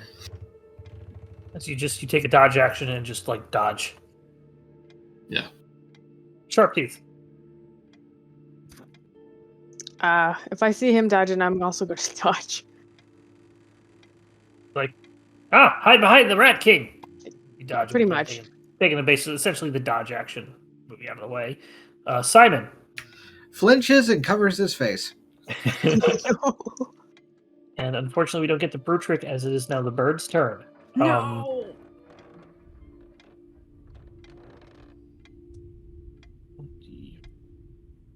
Going down the thing, it goes after, but it does aim for Brutrik. Oh. As this Deflect thing is missiles. going to do this. So you're going to do deflect missiles. Go ahead and let me do the thing first. It's going to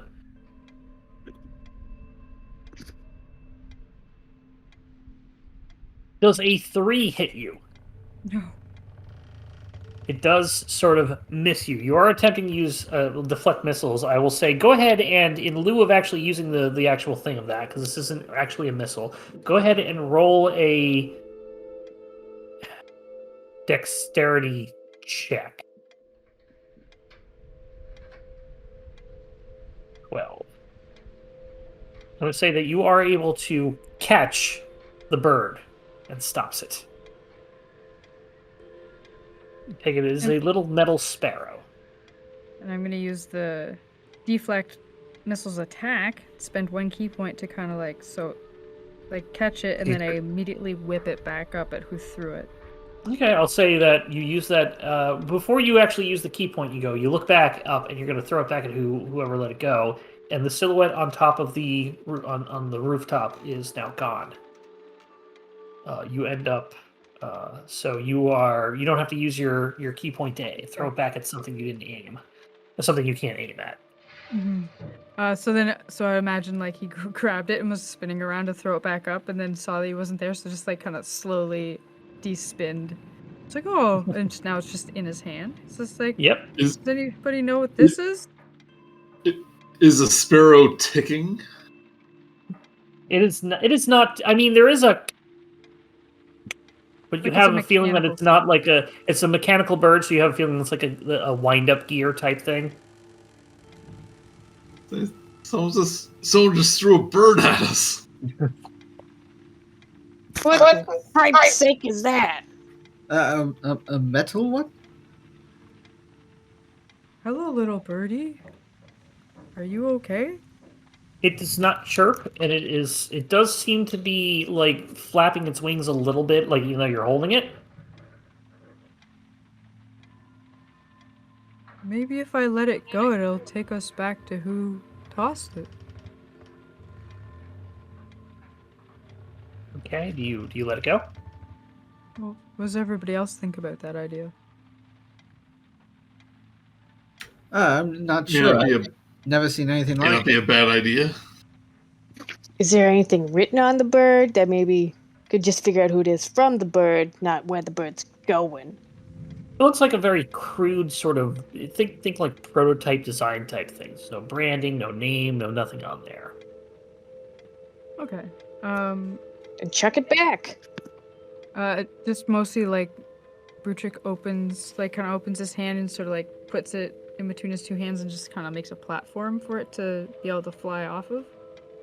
Alright, so you open it up, and it's like a helicopter pad starts like flapping its wings a little bit. You give it a little bit of a push, and it goes into the air a little bit, flies up 5-10 feet away from you, does a loop in the air, a little bit of a barrel roll, and then crashes into the ground. Doesn't explode, doesn't pop, but it does sort of just fall to pieces. Oh, sorry, little bird. And so go to pick it back up.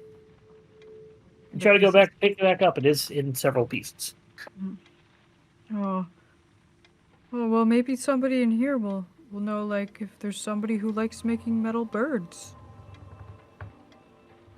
Or knows who likes to throw them. Maybe both. So I'd like to bring it inside to kind of. Yeah, like, you scoop up all the pieces you can, and you start bringing it inside. Heading on in, the temple is open and abuzz with activity during the daylight hours. You enter into the hall of what appears to be, as you see a placard, it says Hall of an Exemplary Inventions. Looks like this hall holds maybe 24 marble pedestals, each one bearing an invention or a model or something of things that you've never really seen before. You think that these are just exemplary inventions. They all have placards on the outside of the thing, sort of describing what they are.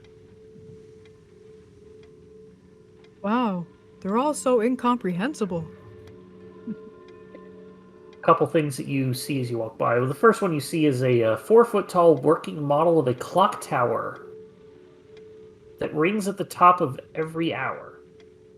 Looks to be made of wood, iron, bronze, and glass, with brass bells and delicate hands formed of what appears to be solid gold.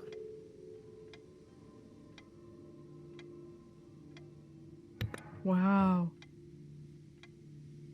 I'm wondering if Brutrik's Tooth. clumsiness Look might. at Sharptooth, and I say, Sharptooth, no. Hands off. The sparkle means it's real gold, though, I'm pretty sure. I'll say that in regards to the clumsiness, that we'll say that everything is sort of like roped off in a sort of way that you're not going to accidentally fall into this and knock over an entire thing of bookshelves like in The Mummy. Oh, No Rube Goldberg action. Nothing like that, unfortunately. But maybe if you picked one up, you could potentially break it. But you don't think there's probably plenty of accident-prone people here that they've had to, make things Baby proof it. has safeguard. Yeah, baby proof it. Bugbear proof it. My arm's just so long sometimes. Admiring the clock tower, I see. As you look over, there is a bronze dragonborn female. Looks to be a priest. And sort of priestly garb comes on over. Welcome, visitors. Welcome to the House of Inspired Hands. What can I do for you? I am Valletta, priest here. I can show her nameplate. There we go. I'm Valletta. How may I help you? You looking to join the temple? Do you have inventions you wish to have examined or enter into one of our many competitions? Well, I do technically have an invention, but it's not mine. Ooh. Somebody threw this at us from the top of the building, and then just with his hands like shows the metal bird to her. Kind of like looks through, takes the piece, looks at it, and doesn't take the pieces because she doesn't really know what it is. It looks to be some sort of metal flying contraption machine. Usually, sort of one of those things that new students at the some of our classes that we teach are.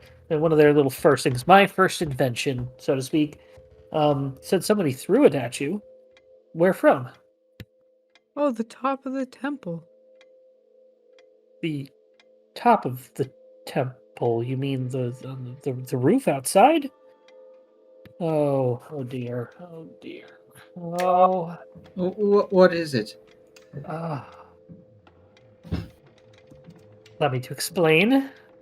My apologies. This appears to have been some sort of accident. I'm sure they weren't throwing it at you as much as they appear to have just built my first flying machine invention, and it just happened to... Well, you just have to be in the wrong spot. Nobody got hurt. Is that... do I understand that correctly? Only the bird. Oh, well, that is a shame, but we can make more. So let me... You come with me. I'll show you who I'm thinking of right now. Probably was the one who was responsible for this. Valletta brings you over to a side staircase, and you start ascending the stairs. The main hall is a very tall area, sort of a welcoming, sort of imposing, both temple and like same thing you get from like a large lecture hall at the same time. It's very welcoming, but also imposing. It is. It has that gentle. It has that gentleness that's slightly intimidating. Like, I shouldn't be feeling weird about this, but I kind of feel inadequate. Like as you everything's head just like a class above us. It's just like yeah, that kind of thing. Like you feel like you're out of place in here. It's imposing. As you are brought up the stairs, you head towards the sort of upper floor. Looks to be more like classrooms, offices, and more religious sort of areas.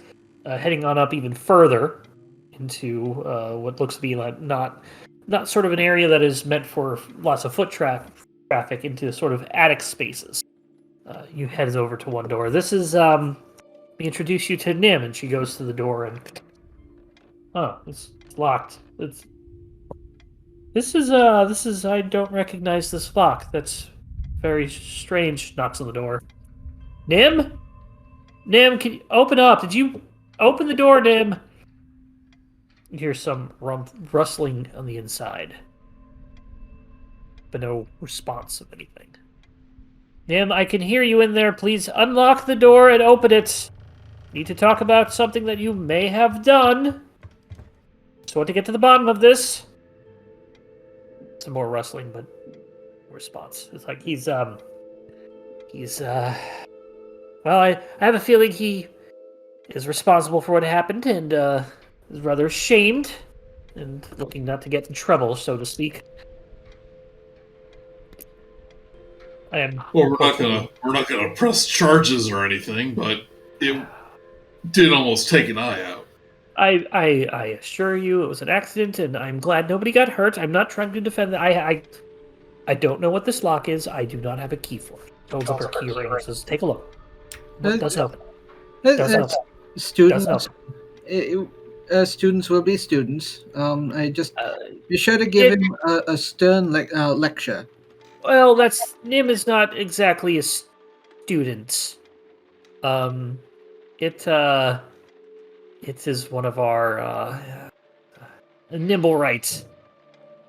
A sort of automaton. Surely you've seen the 1 Day of Wonder parades. He's been around there in a couple of them as something we like to show off during the thing. Sort of a walking machine, as if he were humanoid. Though he's generally it's generally you do notice that that she is referring to this as an it, not male, female, non-binary, but specifically as if it were a thing.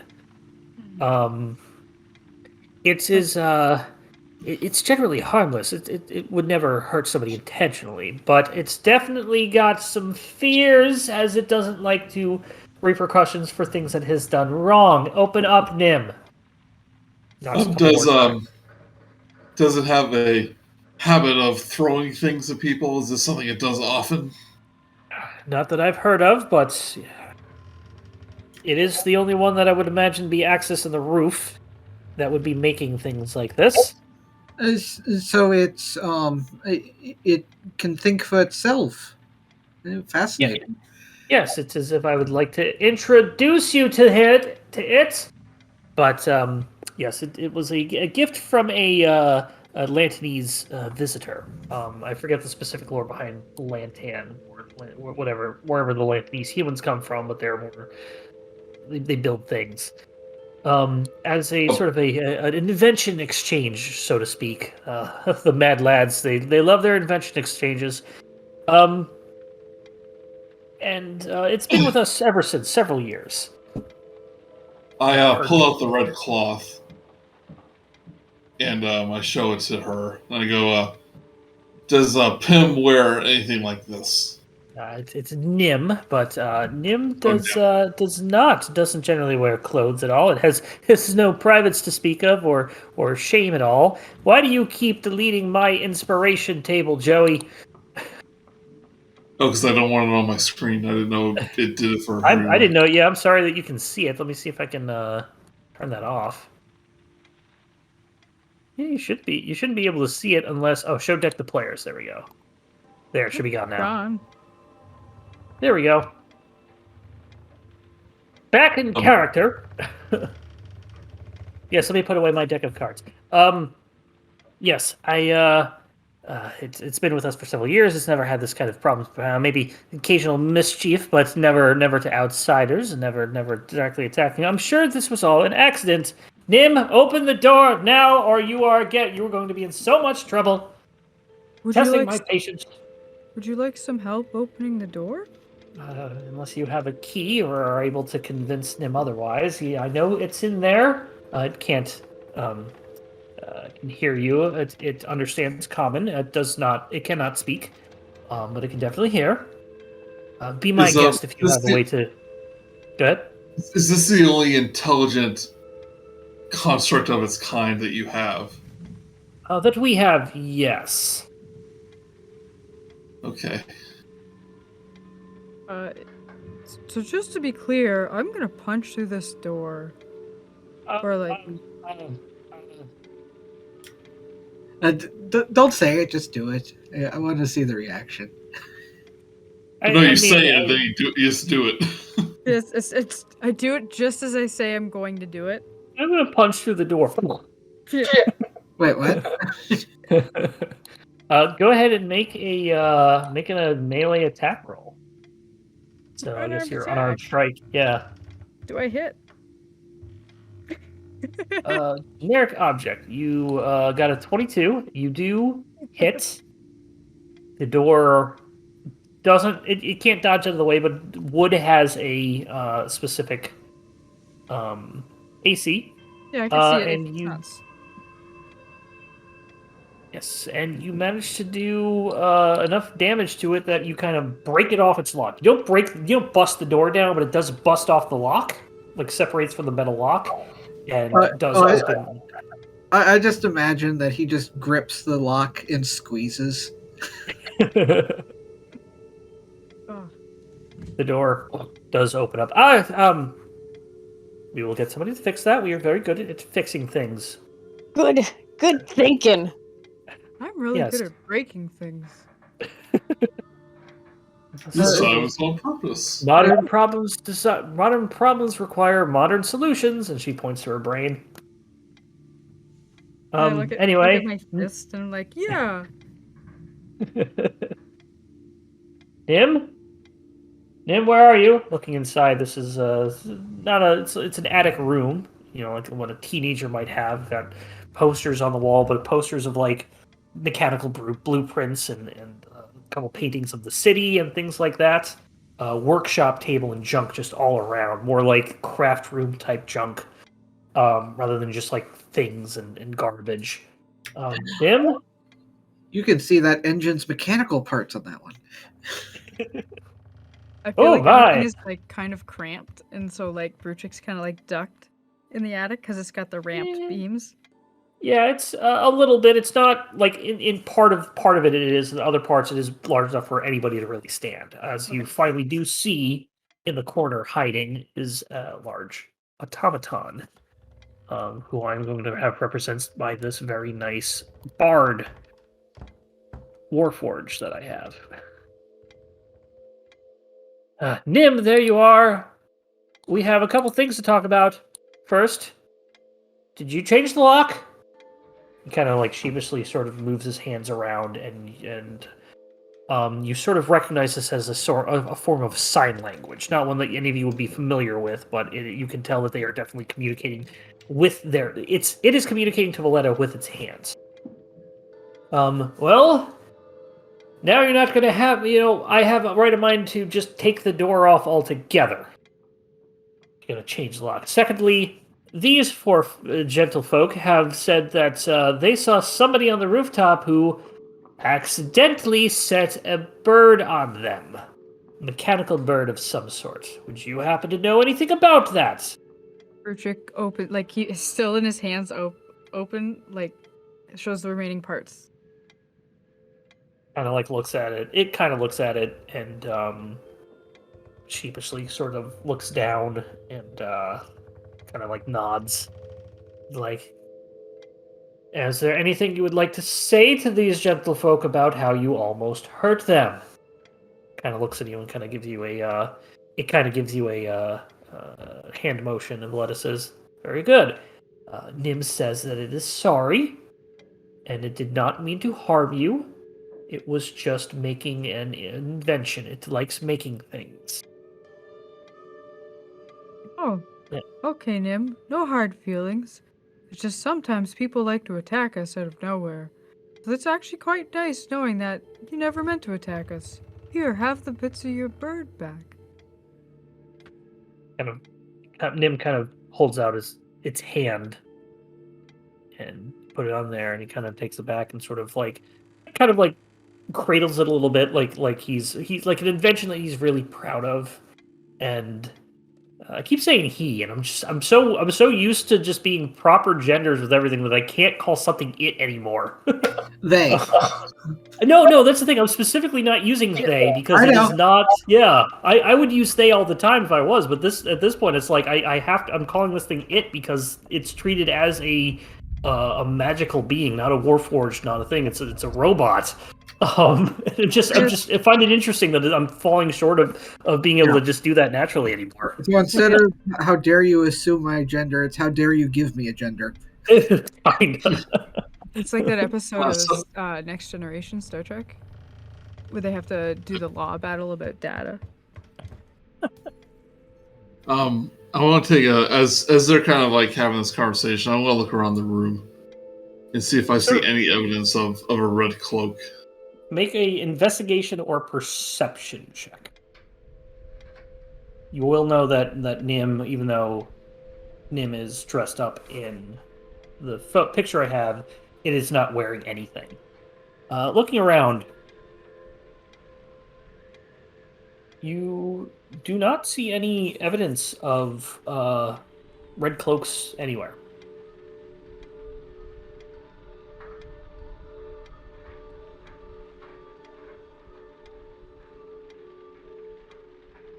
Did you hear me?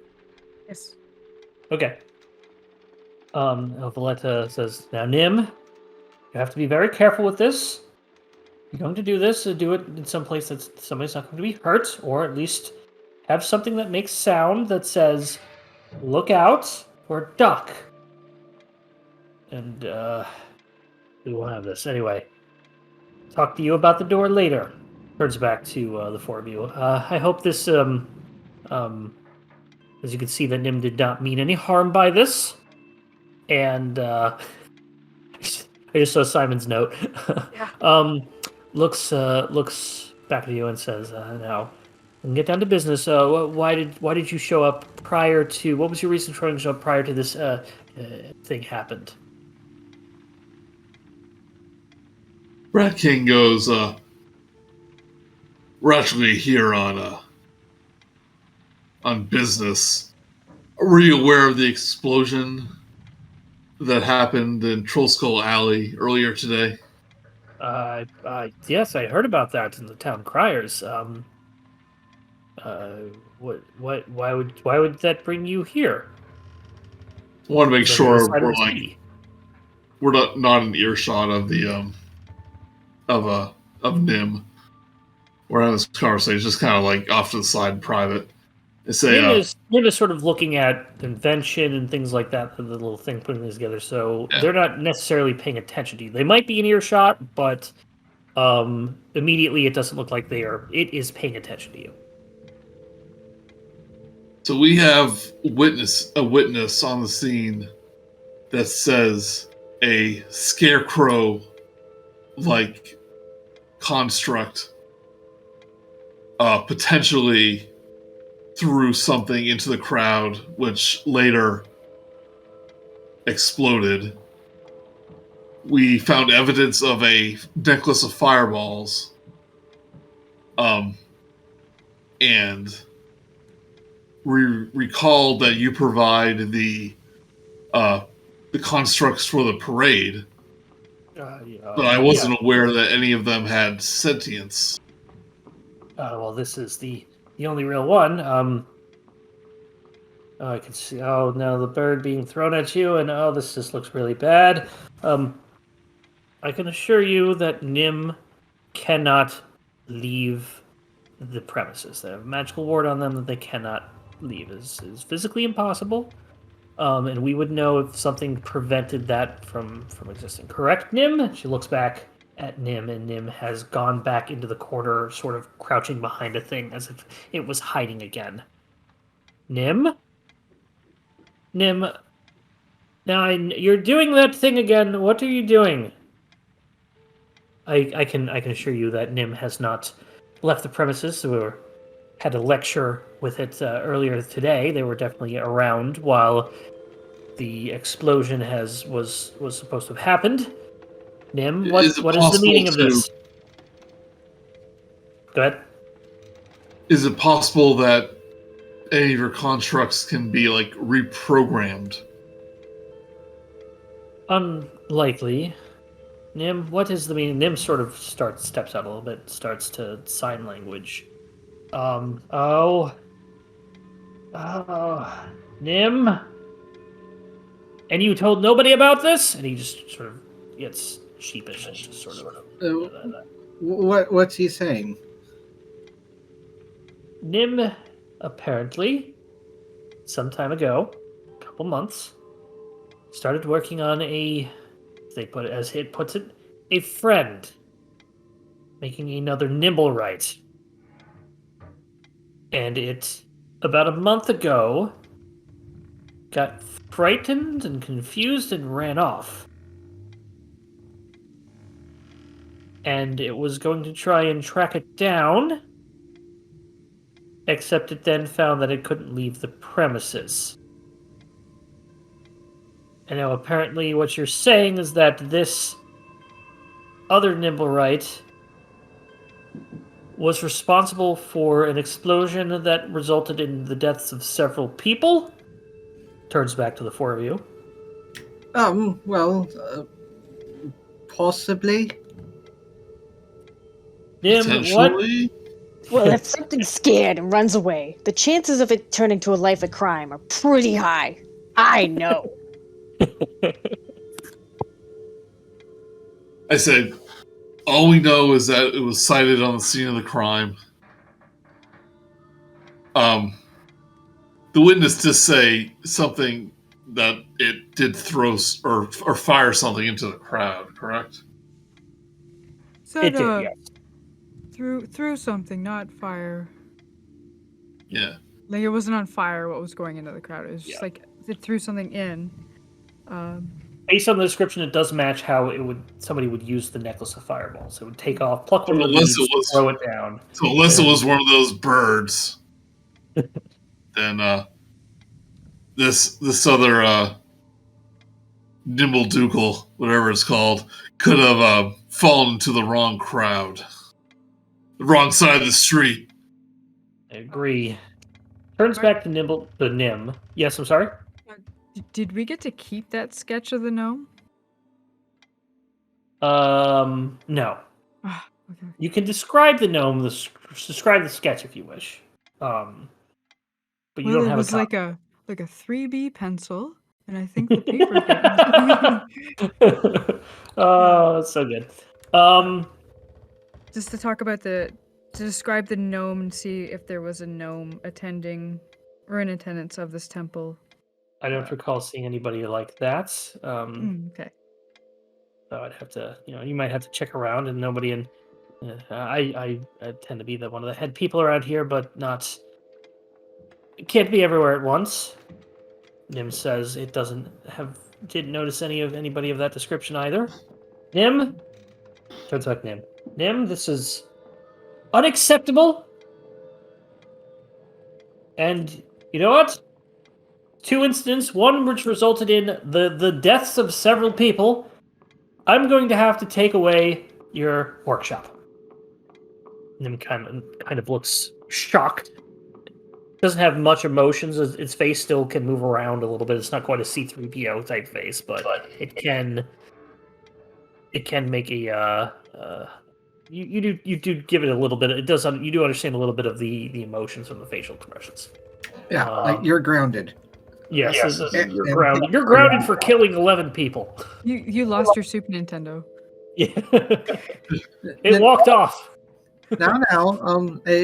Let's not be hasty. Oh no! We have a strict thing here. If any of your inventions lead to death, dismemberment, or destruction of property, you get it taken. You get privileges taken away. And goes up. Hey! For 1 week. For 1 week, she goes over to the thing and it's like, hey, I need. She calls for a couple of people. I can't think of names at the moment, so she calls for a couple of people. We have a code 3. A couple people calling them up. Yes, I need you to take the thing away. Nim, you stand back and watch this. I want you to think about what you've done by watching this. Sort of makes a way. Well, he's not. I say, like, kind of out of bracket character. It's like, well, he wasn't directly responsible. This seems a little harsh. Well, he certainly. Nim didn't say a single thing about this until now, and if Nim said something earlier, we might have been able to stop this. Well, if this is your reaction, I don't blame it for being scared of how you would react. Well, of course, because it was very bad, wasn't it? Turns to some of her other acolytes who came in and says, "Yeah, it's pretty bad. Yeah, I think so." They obviously weren't here for what happened, so they're just agreeing. If Nim were to help us find his friend, would that help him get his workshop back? Sort of like making up for it, taking responsibility. Make a persuasion check, please.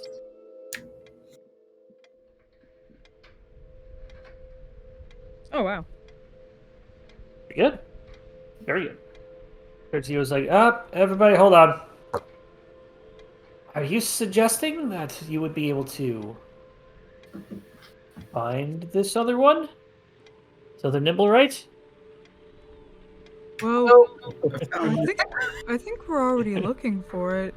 if it might have been the one that threw something into the crowd, then we could find out if it was the one that actually threw the necklace beads.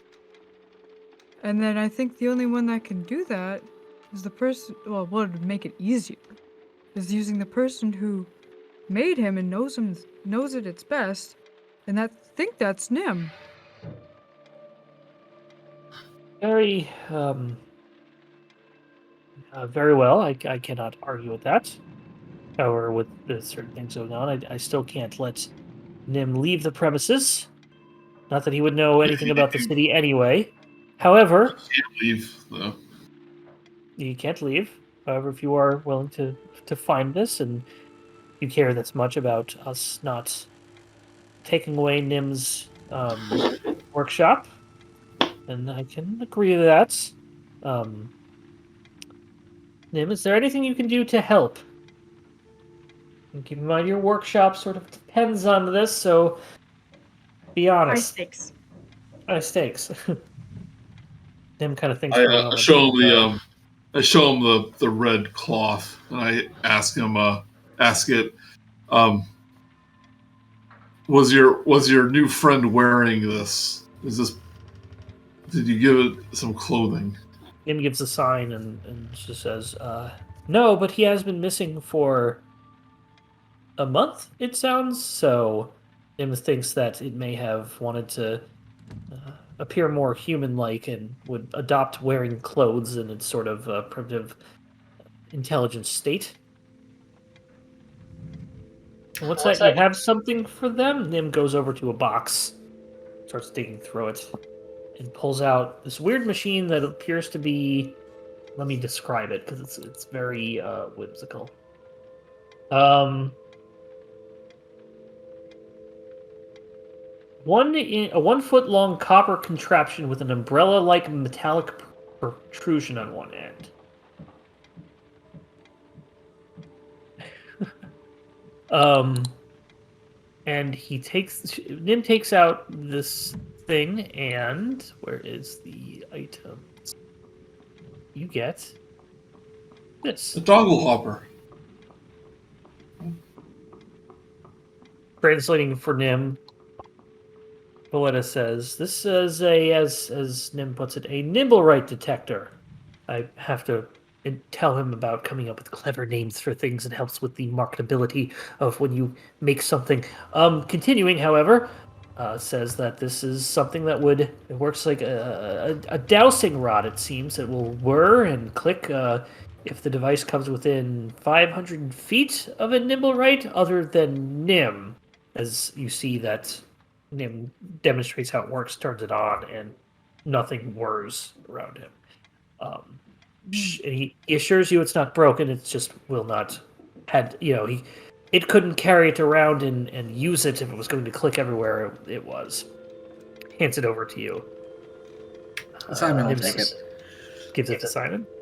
Nim says that you would be able to use this to hopefully find the Nimblewright somewhere, wherever it may be in the city. Very good, Nim. We will leave your things here. However, your door is going to remain open, and we will be checked on regularly to make sure you are not making any more illicit contraptions.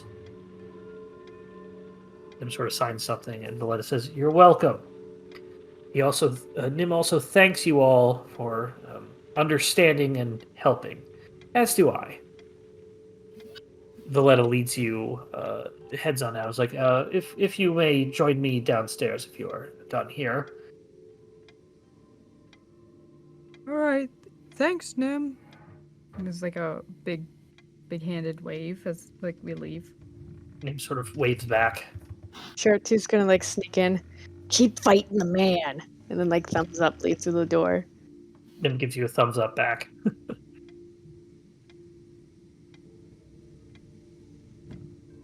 Valletta takes you to, instead of taking you back down to the main hall, it takes you to a side sort of office a little bit down the hallway and says, if you are very serious about doing this, if you could, if and when you found this thing, keep it quiet. Don't just go around telling the newspapers and everything that this could have happened. Just destroy it if need be, especially if it's responsible for this sort of the explosion. You want us to destroy a potentially sentient creature. A potentially sentient, murderous creature, yes. If it's was knowingly responsible for its actions, then it will face justice, just like any criminal.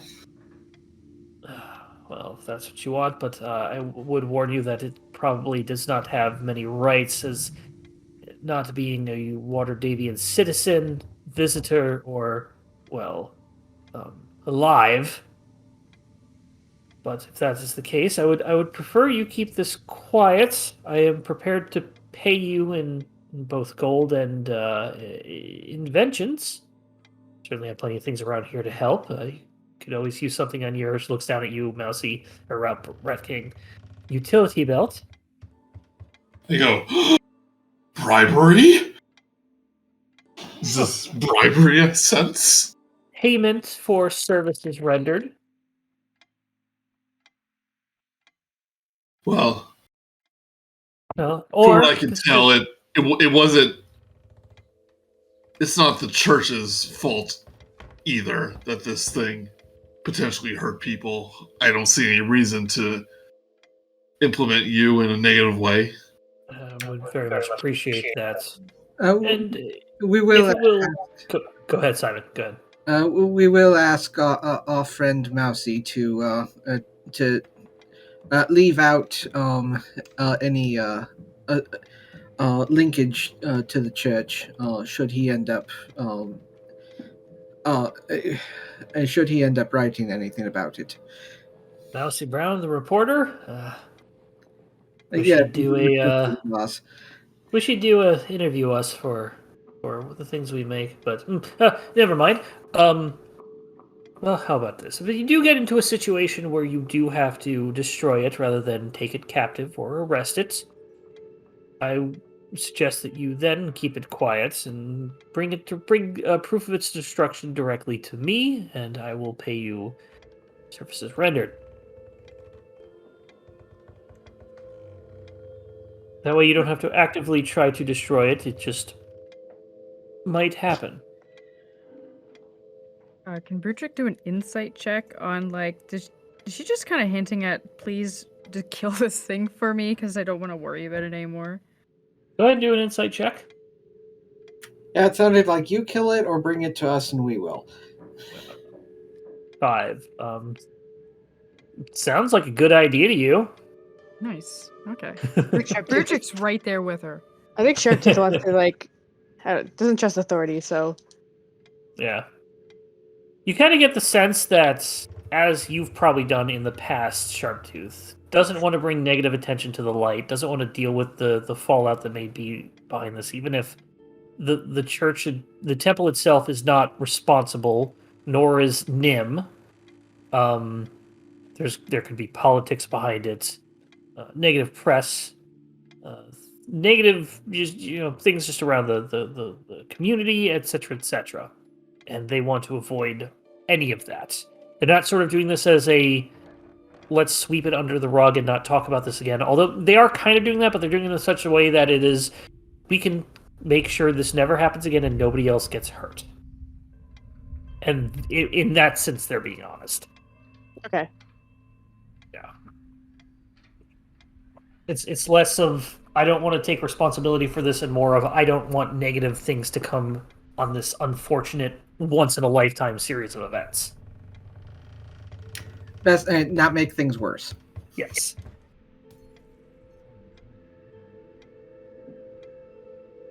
Alright, I guess we're gonna go nimble hunting. Okay. 500 feet at a time. 500 radius. With that, you head back to Waterdeep. It's at least enough to cover. Like if we walk down a road, it'll check the buildings to each side of us. But yeah, that's still Pretty about much, it. yeah. For a second Um, there, if the workshop is going to get taken out, Sharptooth is going to pull out the big guns and be like, "If you do that to turn out like me." I used to make things music, and now what do I make? Well, still music, but not as good. Dick. As Simon's just remembering, at the back at the library during training, somebody accidentally spilled a drink on a book, and so they lost library privileges for an entire month. It nearly killed them. Killed them.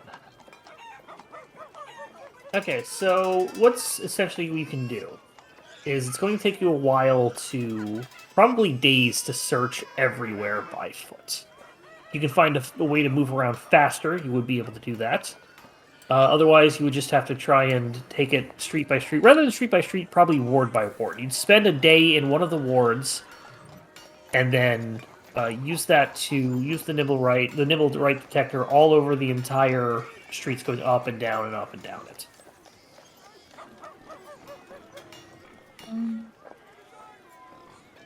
I guess as a player, I don't know if Brutrik would think of this, but like I would think the place in the middle between Troskull Alley and the House of Inspired Hands would make the most sense to start because it's in between the only two places we know he's been. Yes. Okay, so you could do this ward by ward, which is 7 wards. So you have the C ward right here, and you're in the north ward. The boundary is probably right like that. It's sort of you see the boundary a little bit by Okay. Yeah, that's a very subtle. like that. Yeah. Yeah, very very subtle. So it's roughly that. And there are 7 wards in the district in the city, plus Mount Waterdeep, plus the entirety of the harbor, plus the Undercliff, if you want to really examine every single thing. Is there a construct ward? Probably where you're standing. Is there a runaway construct ward? Well, that's what you're looking for. Technically. It is a ward, kind of. I guess. How does everyone feel about starting with the C ward? Because I would do it because we're already there, but a place that I would probably go to is more of a rougher area, where like thieves and stuff are more likely. Yeah, Rat King knows or Sharptooth knows of any like rougher areas to start there. The castle ward probably wouldn't be, since I think that's one of the higher quality places. Somewhat, yeah.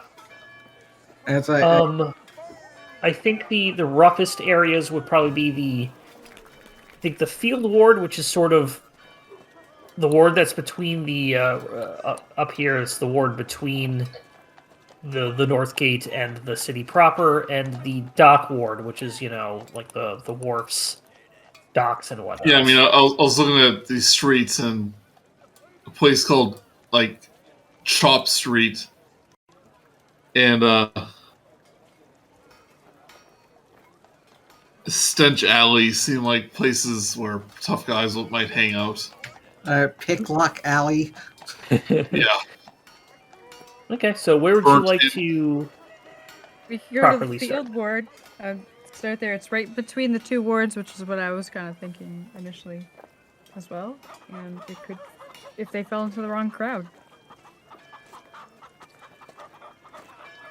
Okay. Well, I need you as a group to decide where you'd like to start, or if you'd like to do something different. I think field ward's a good place to start.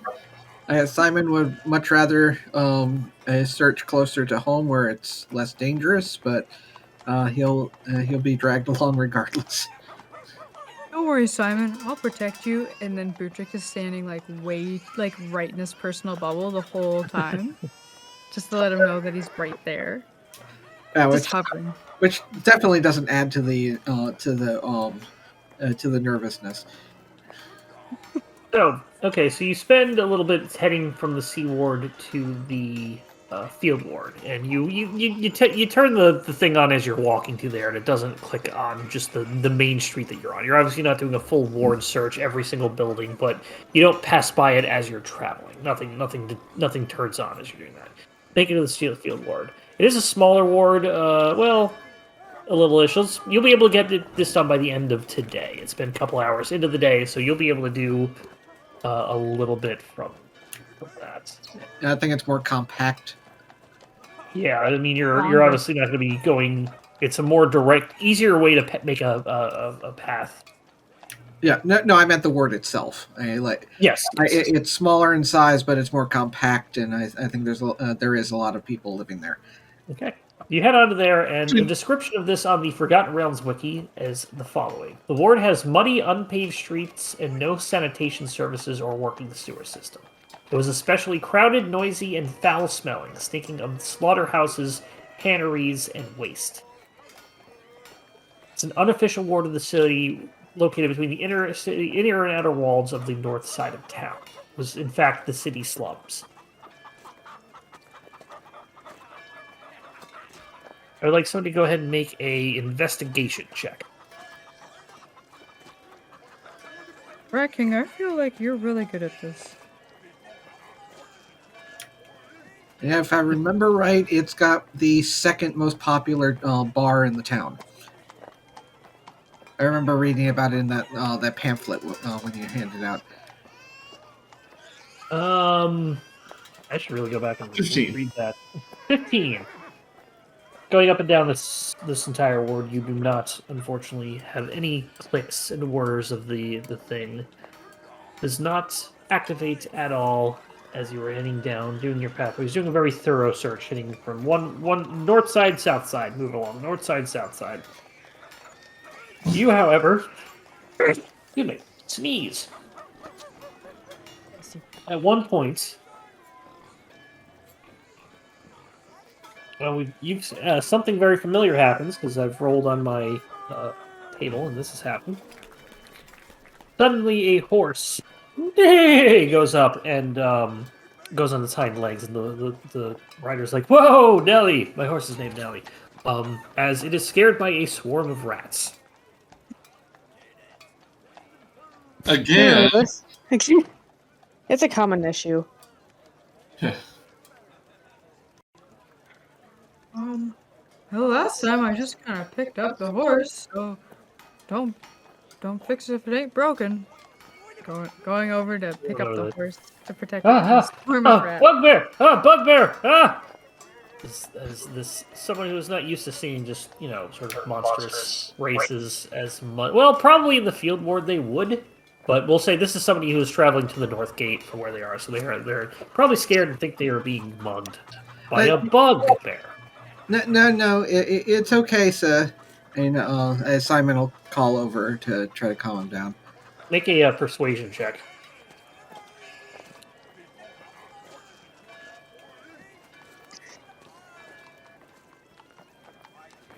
Oh, it says, if I encounter this a second time, just ignore the rider. Screw that. Yes. Just in part. Cart drives by, It's no the rider. same. It's the same person. It's our running NPC, the Rat Man. Just like a cheesemonger, and he just breeds some cheese, so they're always just flooding him. Oh, no, not again. Even though you rolled a 15, I'm going to say that I was like, first rats and then the bugbears. A giant rat sees the Rat King and a goblin. And even though you rolled pretty far with the 15, I'm going to say that it's not going to be high enough that he doesn't. He just sort of rolls, just takes off, trying to take off and controlling the horse. Or does he? As a roll of 17. He does manage to hold on.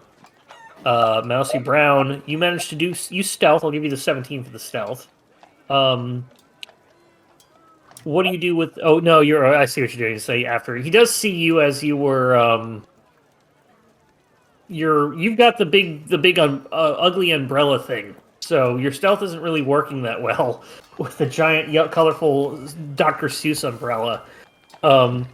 Takes off, does not fall off the horse. The horse is controlled and just runs out of the north gate.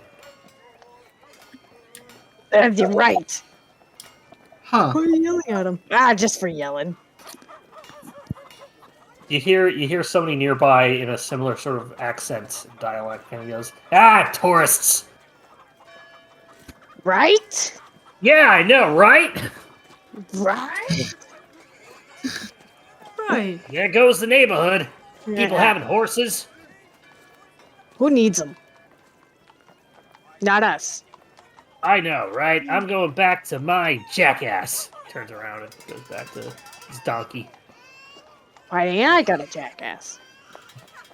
Turn around and go over to Simon. Simon looks confused.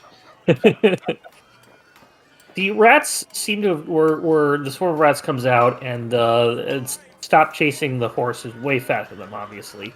Turns around towards you, but we'll just say for simplicity's sake, Mousey is able to calm them down. It's like last time it was a Pied Piper for the rats. They're led by a white one. Clementine. I should do this for a living. Are you getting the bourgeoisie to no, the bourgeoisie, they were the poor upper class people, right? I don't know my French politics. Yeah, they're the ones that everyone wanted to hang. Bourgeoisie stuff. Were you getting everybody to start a revolution again? Clementine. Oh. No. Yeah, little rat. Little rat guillotine. Revolution. Yeah. Tiny mousy shrug. But after that incident, you all head off to finish up going through the ward, and you do not find anything, unfortunately. The day comes to an end. You head on back to Troll Skull Alley. Well, And that's one word down. one ward down. I hope The alley is still cordoned off. There are less people here. The bodies have been removed. Sort of some people are working on repairing the damages. However, nobody really owns the house that was damaged. So that's just it's just being repaired enough so it doesn't fall apart and collapse. I'll take that. We walked close enough to that abandoned building that if Nim was in that building, it would have went off, right? Yeah, you would have. You held on to everything as you were on the way help me back. if he was like beside us this whole time and we checked every other ward. Correct. He's not within 500-foot radius of where you are right now. Oh, he was hiding in the attic all along. He was in the first castle the whole time. However, you all can, unless there's anything you want to discuss or do at night right now, you can take a long rest if need be, get your spell slots back. Simon mostly complains about how much walking it was, and if they could take a break.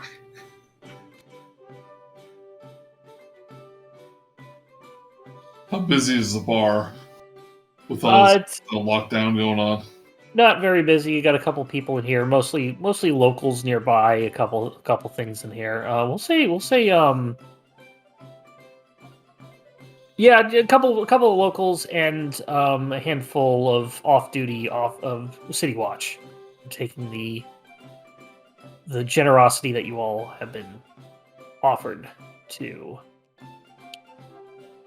for drinks. That's about it. So. Oh, I guess tomorrow's another big day of walking. And we could do that. We could jump. Is there anything anybody wants to do overnight? Just sleep. Yeah, I Go ahead and think take. Sharptooth wants anything. Yeah, go ahead and take your long rest. And the next day, I assume you want to continue searching. What ward would you like to take? I picked the last one, so somebody else. Let's just check the North Ward where we are. All right. All right, somebody please roll me an investigation check. I'll do it this time. Okay.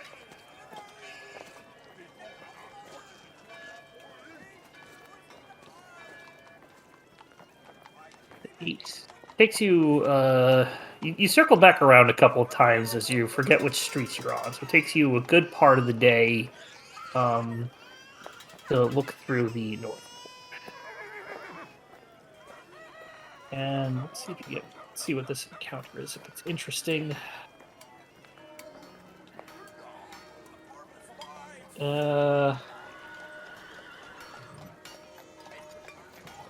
At one point, as you're coming around, it's like, excuse me, you look like locals here. You with the costume, and you with the green skin, and you with the extremely long arms. It looks like a middle-aged man comes up. It's like, I am in an extreme amount of need of luck. Do you all happen to know where the Shrine of Luck is, or the Tower of Luck? A Shrine to Timora, perhaps? What? Was that Oh, you Mark mean Shrine to or is the that Luck God. I actually know what the Tower of Luck is. Where is it? Okay. I now know where it is by looking on my interactive map. Well, if Mousey doesn't know where it is, maybe I recall its location. So maybe a history check. Yeah, go ahead and do a history check. There it is. I found it.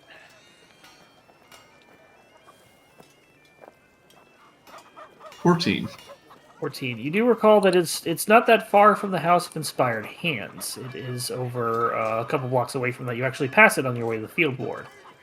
And there is actually a thing on the map here, so... For just to let you know, it is right there. But heading back towards this thing, Troll Skull, or the North Ward, as you head on down, up and down the entire area, all of a sudden on Horn Street, the umbrella starts to whir and click. Ooh. That's not too far from our... It is past. It is dousing you away from Troll Skull Alley, where your home is. In fact, where you are right now on the map, it is heading towards the southeast. I'll keep walking in the direction that it seems to get stronger in. Eventually, come over to here, and some of you would recognize this area as a